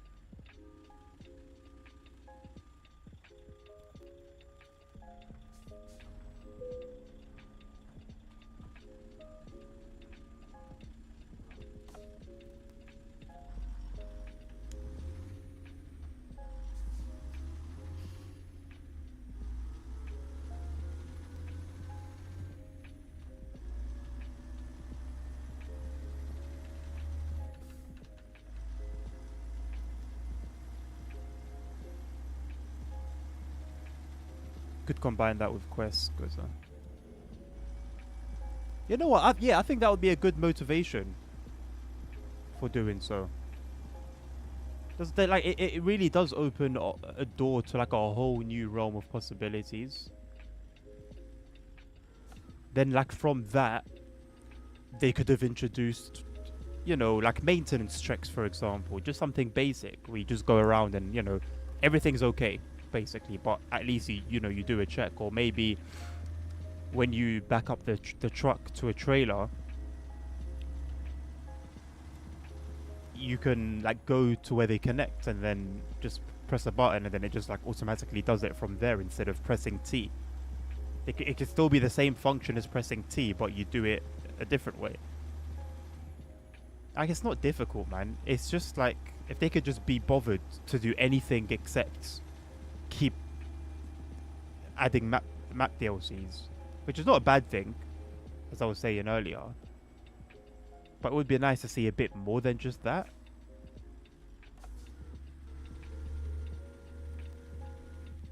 It seems like the criteria to join SES as a developer is, can you model maps?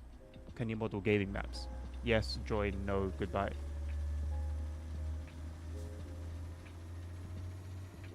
Also, do you support Russia? If yes, you can't join. If no, you're more than welcome.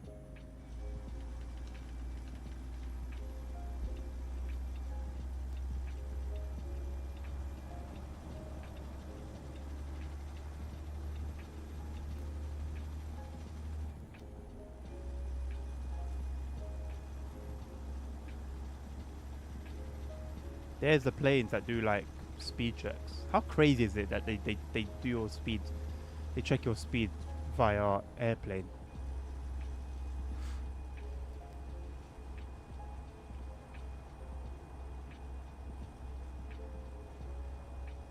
Now where I fly in the US could finally meet with Spirit Airlines Liberia, somehow insolvent. Atlanta to Chicago.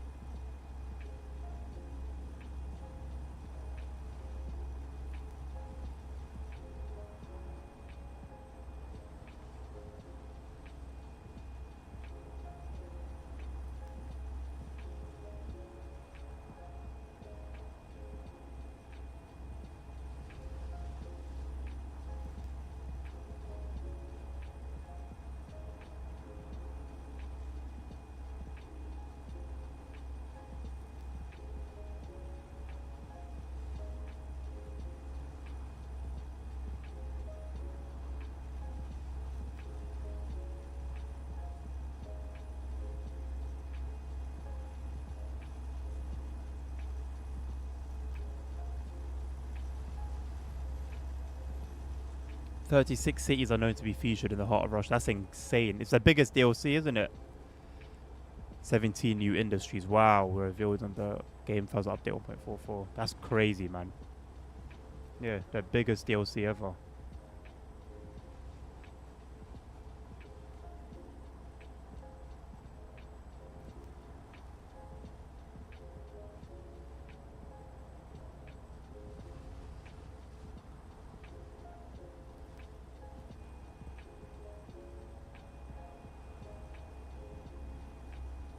"36 cities is crazy, bro. I'm assuming those are like visitable cities that you can actually take and drop cargo from and off, not just those like random villages that you come across sometimes.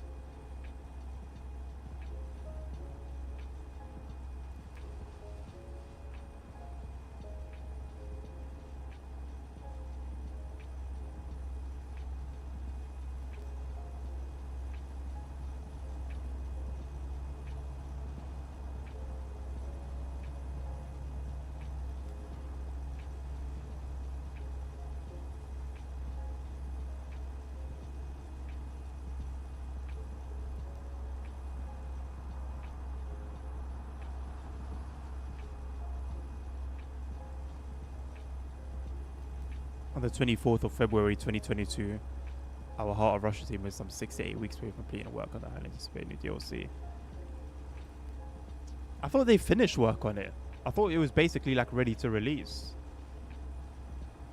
I should have started the war a few weeks later. Yeah, I wonder what they would have done in that situation. I wonder if they would have taken it down.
Who tries to be as apolitical as possible.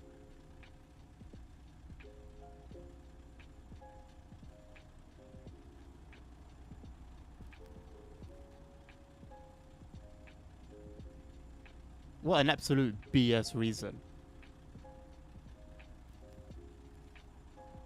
We decided to refrain from releasing the DLC so that it is not perceivable in any way as being in support or of tolerance of the aggression. Okay. So the Ukrainian aggression towards Russia, that's okay. They'll support that by even donating to Ukraine.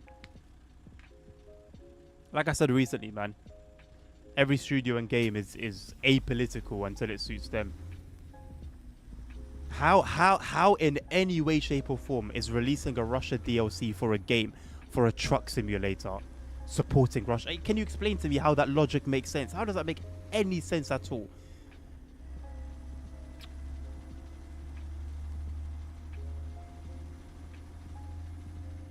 In my mind, no doubt, the stupid decision I have, one of the stupidest decisions I've ever seen from a game studio. We try to be as apolitical as possible. Alright, bro. So if you're trying to be as apolitical as possible, you'll release what you're going to release and not release what you're not going to release, regardless of politics. No. Stupidest shit ever, man.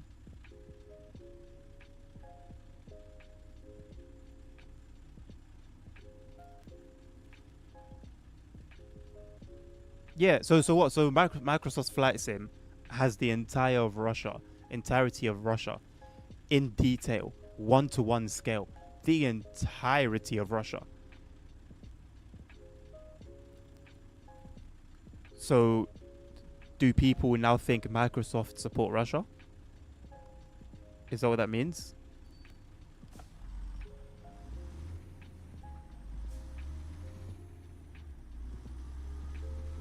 Why does SES support the Russian language in their games?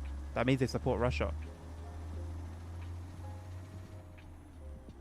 Stupid logic. Yeah, well, Google, everyone knows that Google, supports Russia and everything they do. Why else would they have their country in their maps?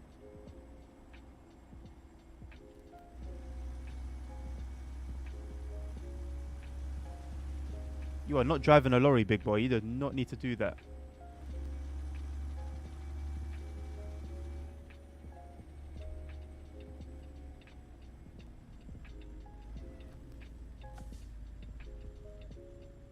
Bro's carrying like a lawnmower or something and he's taking the widest turn.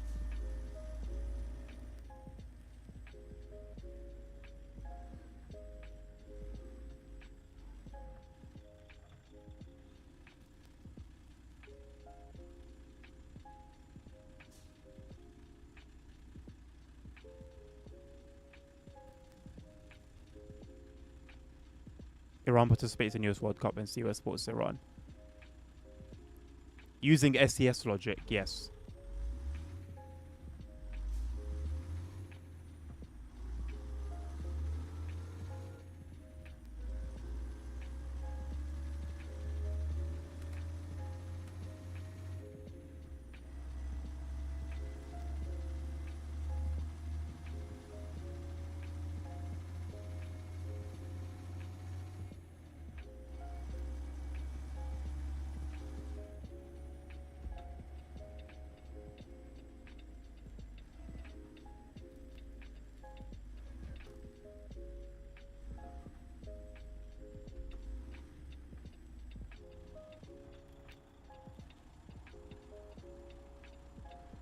No, just has a zero hype for the World Cup. I mean, I'd expect like hype to be on like TV and the programs that are in TV and stuff. Like, where else would you really see hype for the World Cup? Historically, that I don't know. That for me, that was where I used to see the most World Cup content.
Have you heard about the MetLife Stadium making?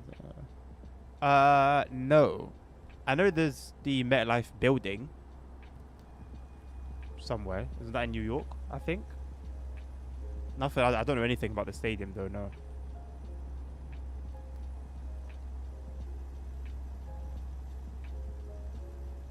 I think you've crossed 100 streams now, haven't you, ASR?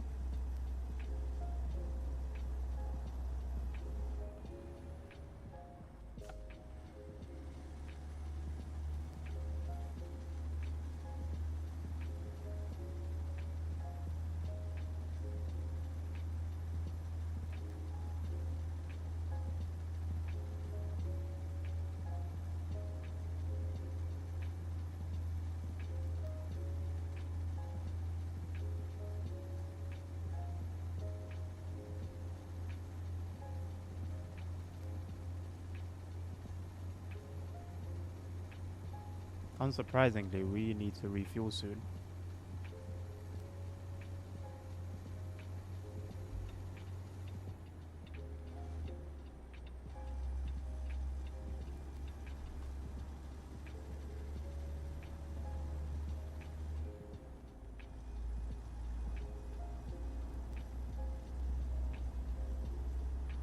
Can't find the convoy. There is no convoy. Where did you get the idea there was a convoy?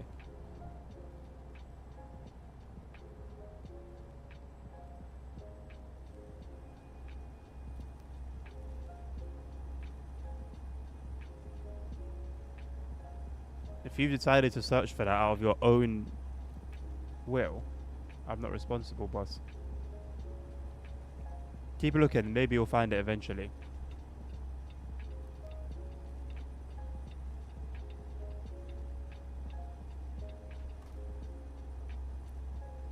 There was drama because Americans thought Europeans are special because we don't know. We're not meant to go there walking as it across a highway. Oh yeah, I've seen that. That you have to get there like via public transportation. I don't know about the whole Europeans are special thing though. Natbot ain't tell you nothing, Nabil.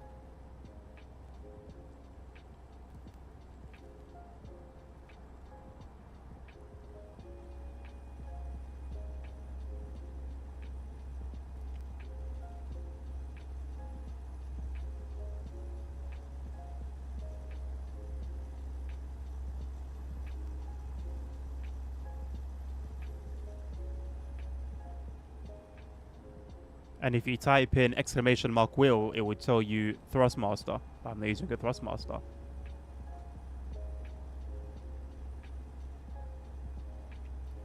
Public transport should be 10 times the price. Game's the game, mate. Game is the game.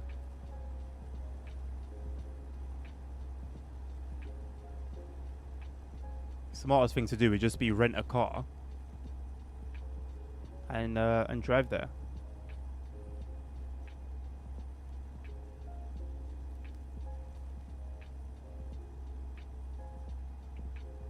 Well, Natbot isn't telling you to buy anything. It's simply telling you information that's irrelevant to the current situation.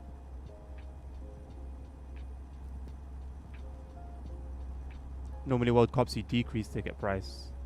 Why would he decrease ticket prices?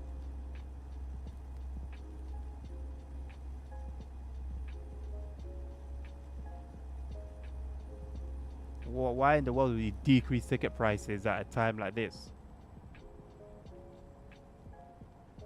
As a business. Because a lot of these are going to be private companies.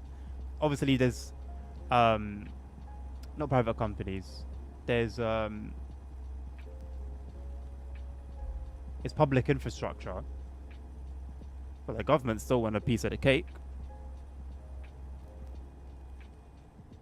Also, I don't think there'll be an increase in public transportation costs, but there'll definitely be an increase in private business, private transportation businesses. Needles. Why is there a place called Needles, bro? I'm sick and tired of these US names.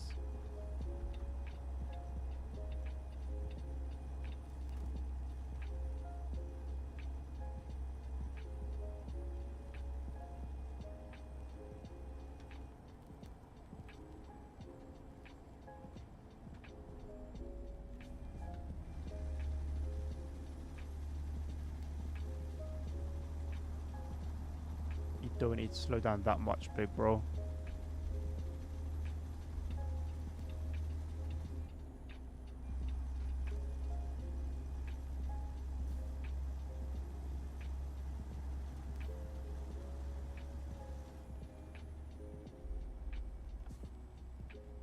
What are we doing here, people?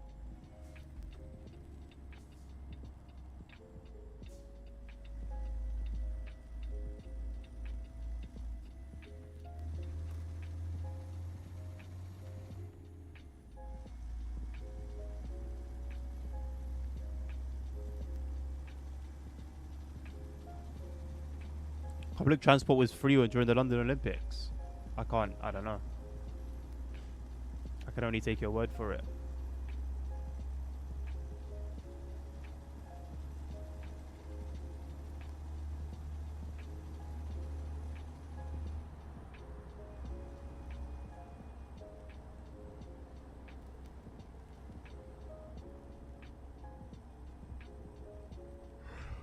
Energy transit literally increasing the fares by 10x. Well, that's also going to severely impact the citizens there. So surely that's going to cause a bit of a ruckus.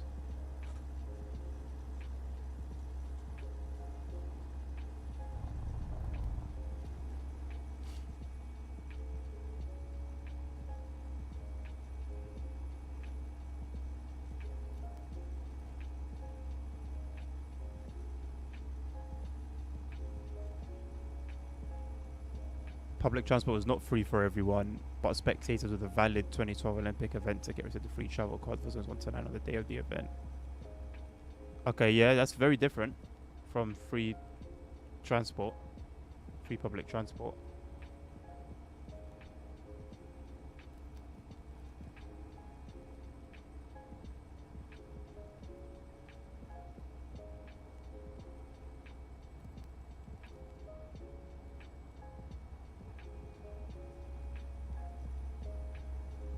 That road on the right goes to Area 51. That's what it looks like.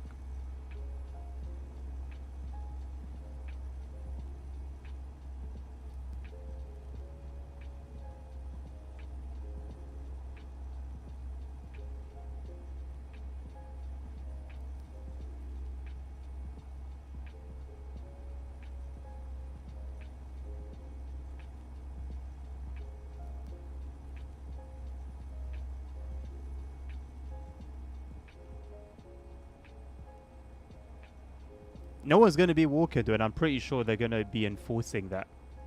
Pretty sure it will be illegal if it's like walking along the highway.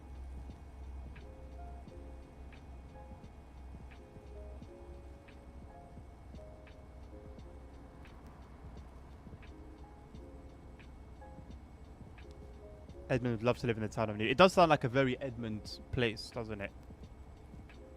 Amboy.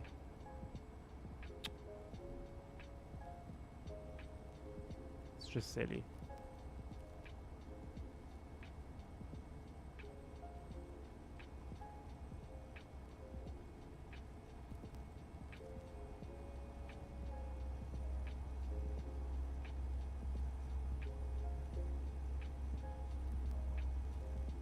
Well, if it's the stadium's in the middle of nowhere, isn't it? Why would there randomly be pedestrian infrastructure in the middle of nowhere? Maybe over time, a little village can be built around it, starting with businesses and shops and then residential areas. But the first thing that's been built in that entire area is a stadium, as I understand.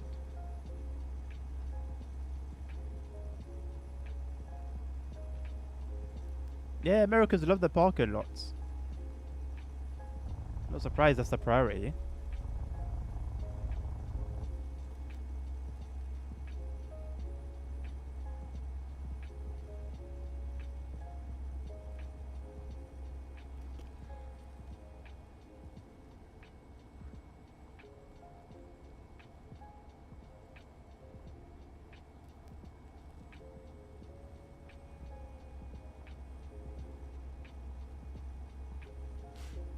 Stadium is in fact not in the middle of nowhere, surrounded by little parking lots. And then city. Okay, so they just didn't do any like paved roads between the city and the stadium then. Well, could be intentional.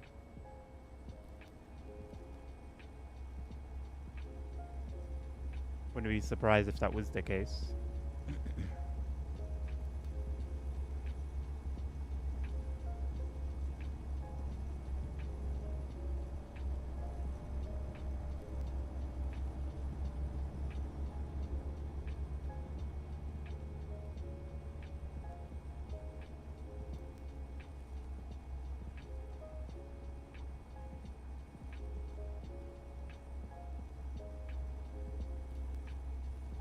What exactly were you expecting after typing in that?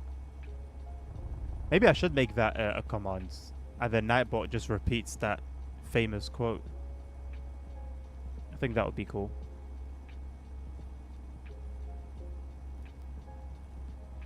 It can be an Easter egg command.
You can also order a heli and parachute down to the stadium. That sounds like a very American way of getting there.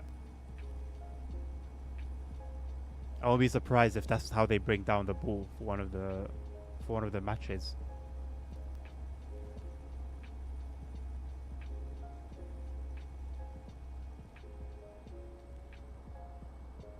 Or maybe a jet flies by and then drops it with a parachute, drops the ball with a parachute, like a Warzone loadout.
There's some World Cup advertising.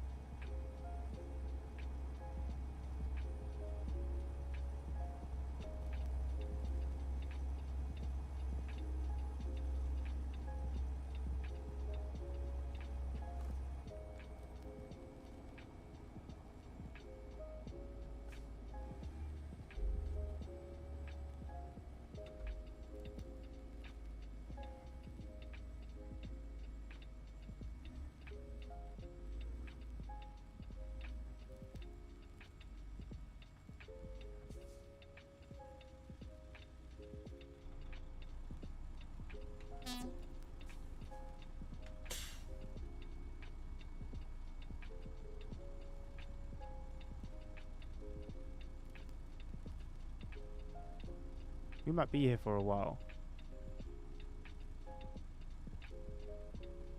Okay.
What does that little ding mean? Oh, so when you finish. I glitched the sound because I stopped and then started again.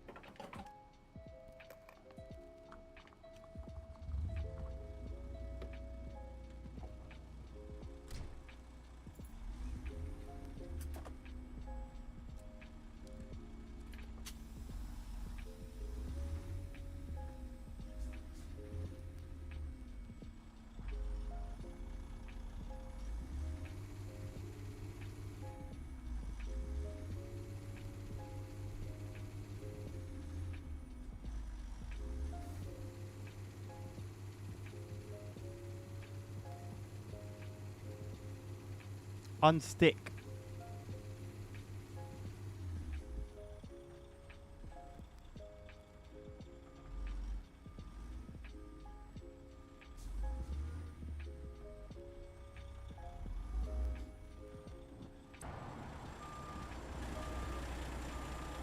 Or how the hell has that happened?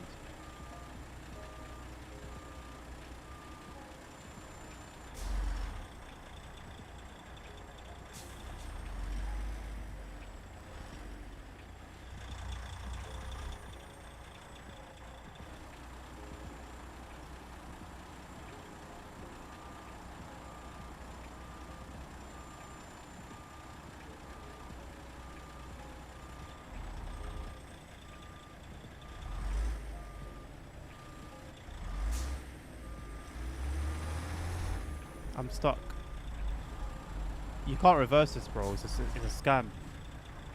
I'm just stuck. Like, I'm just completely stuck.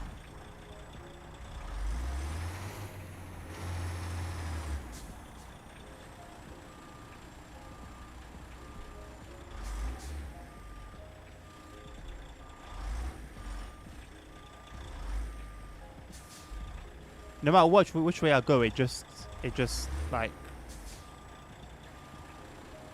does that.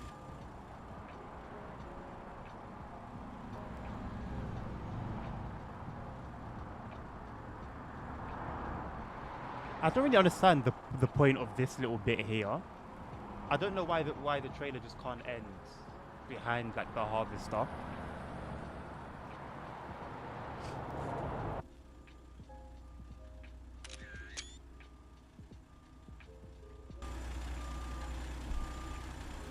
Who's Peter, bro?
genuinely, what is the point in that last little bit?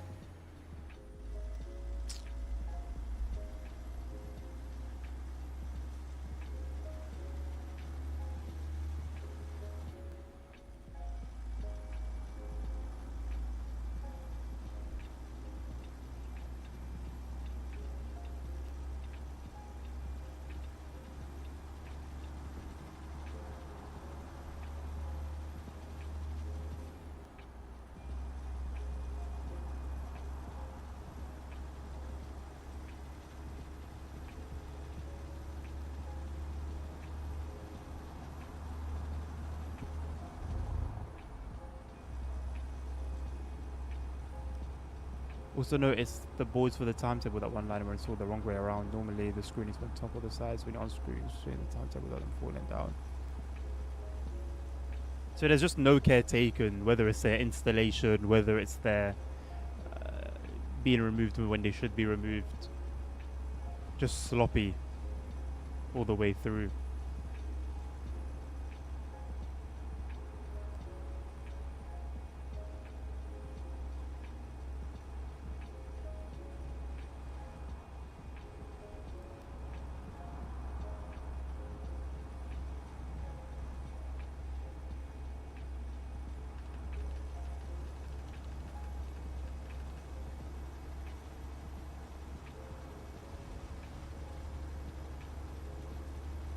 God bless Arizona, man.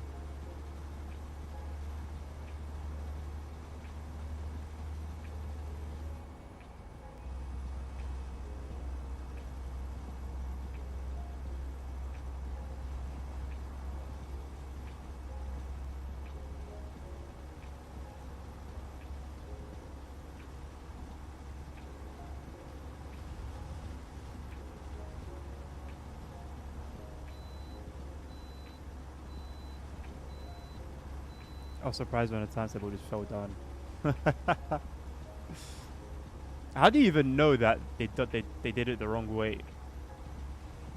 Is it like super obvious?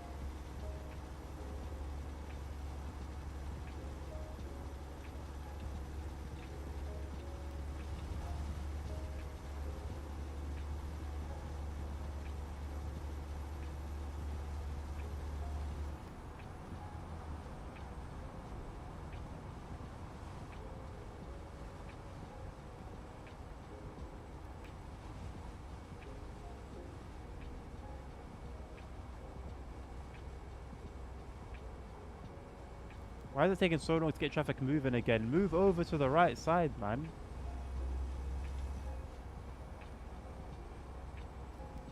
All the other ones are top. Oh, okay, okay.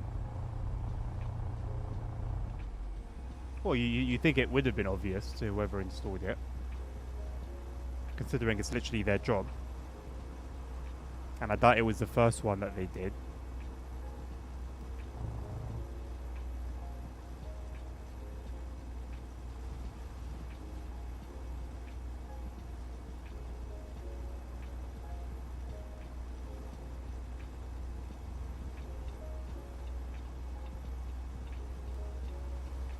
Let me guess, I'm going to move over here.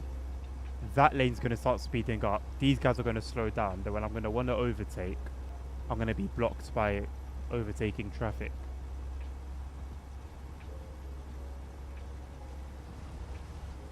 Part 1 has already happened.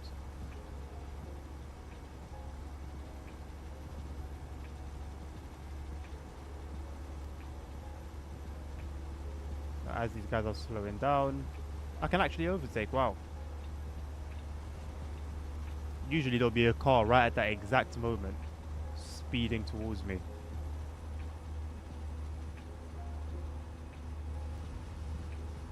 Part 1 has already happened, we lost the first tower.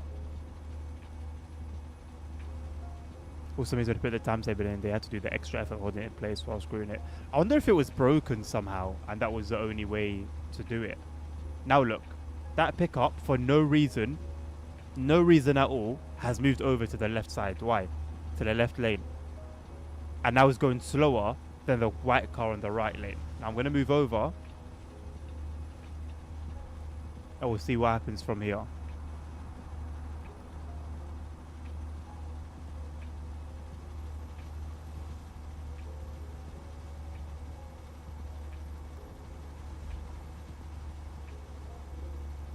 Okay, so far so good.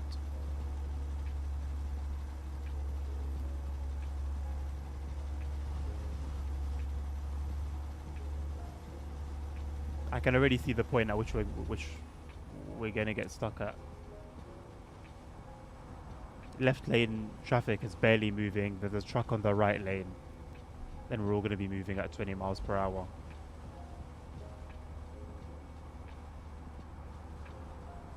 Ah yes, now the blue car has come into the lane, slowing us down even more. Now we're all going super slow on a 75.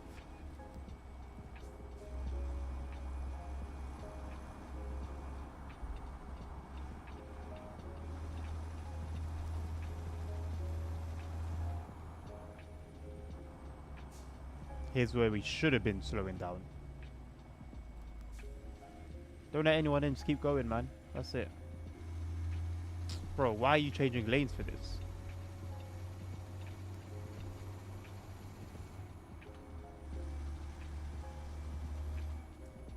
The AI is smarter. No, it's not. Let's not get too ahead of ourselves. Because I haven't forgotten the traveling, brake, change lane, brake, then get back up to speed. Let's not get too ahead of ourselves.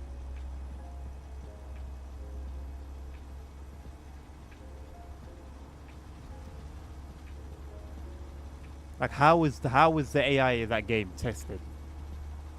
And the devs thought, you know what, this is a great idea. No wonder they fell out and just abandoned the game. Something wasn't right mentally.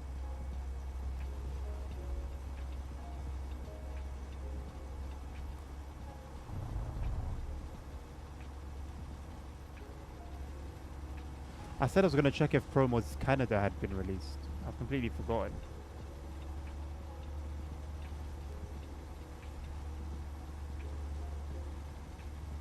Move over to this lane, they're all braking. Nice.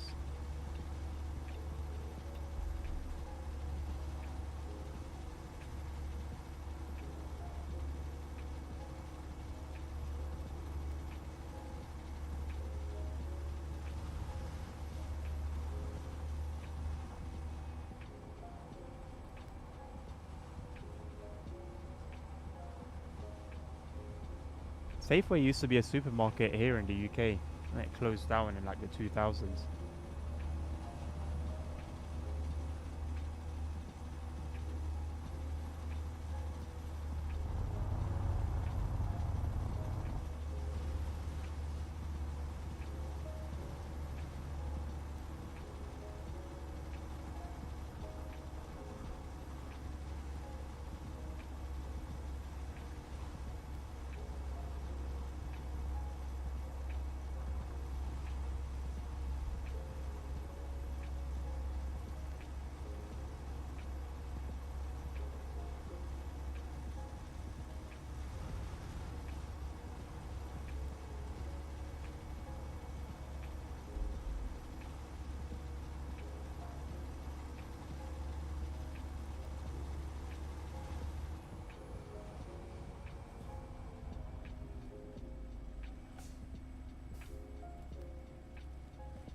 What do you mean Flagstaff discovered? I haven't really discovered it, have I? I'm just driving along the highway beside it.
Hello, JFK. Thank you, mate. It is the result of quite a few mods.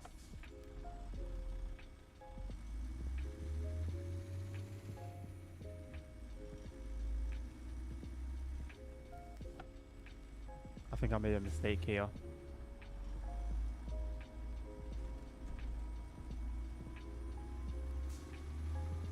We're good. Just.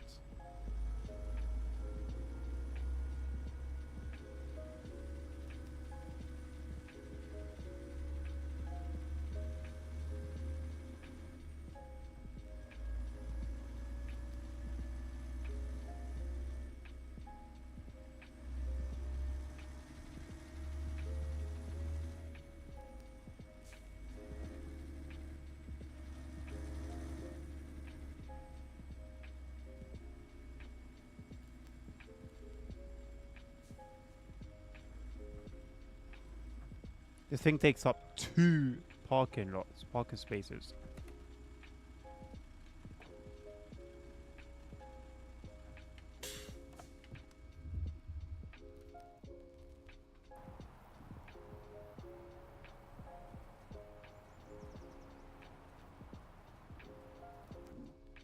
Goodness me. Alright, well, I'm going to end it there for today. Tomorrow... For tomorrow... I don't know. I'm just going to continue... seeking out mods. If I can find something better than what we've already got, I shall install them.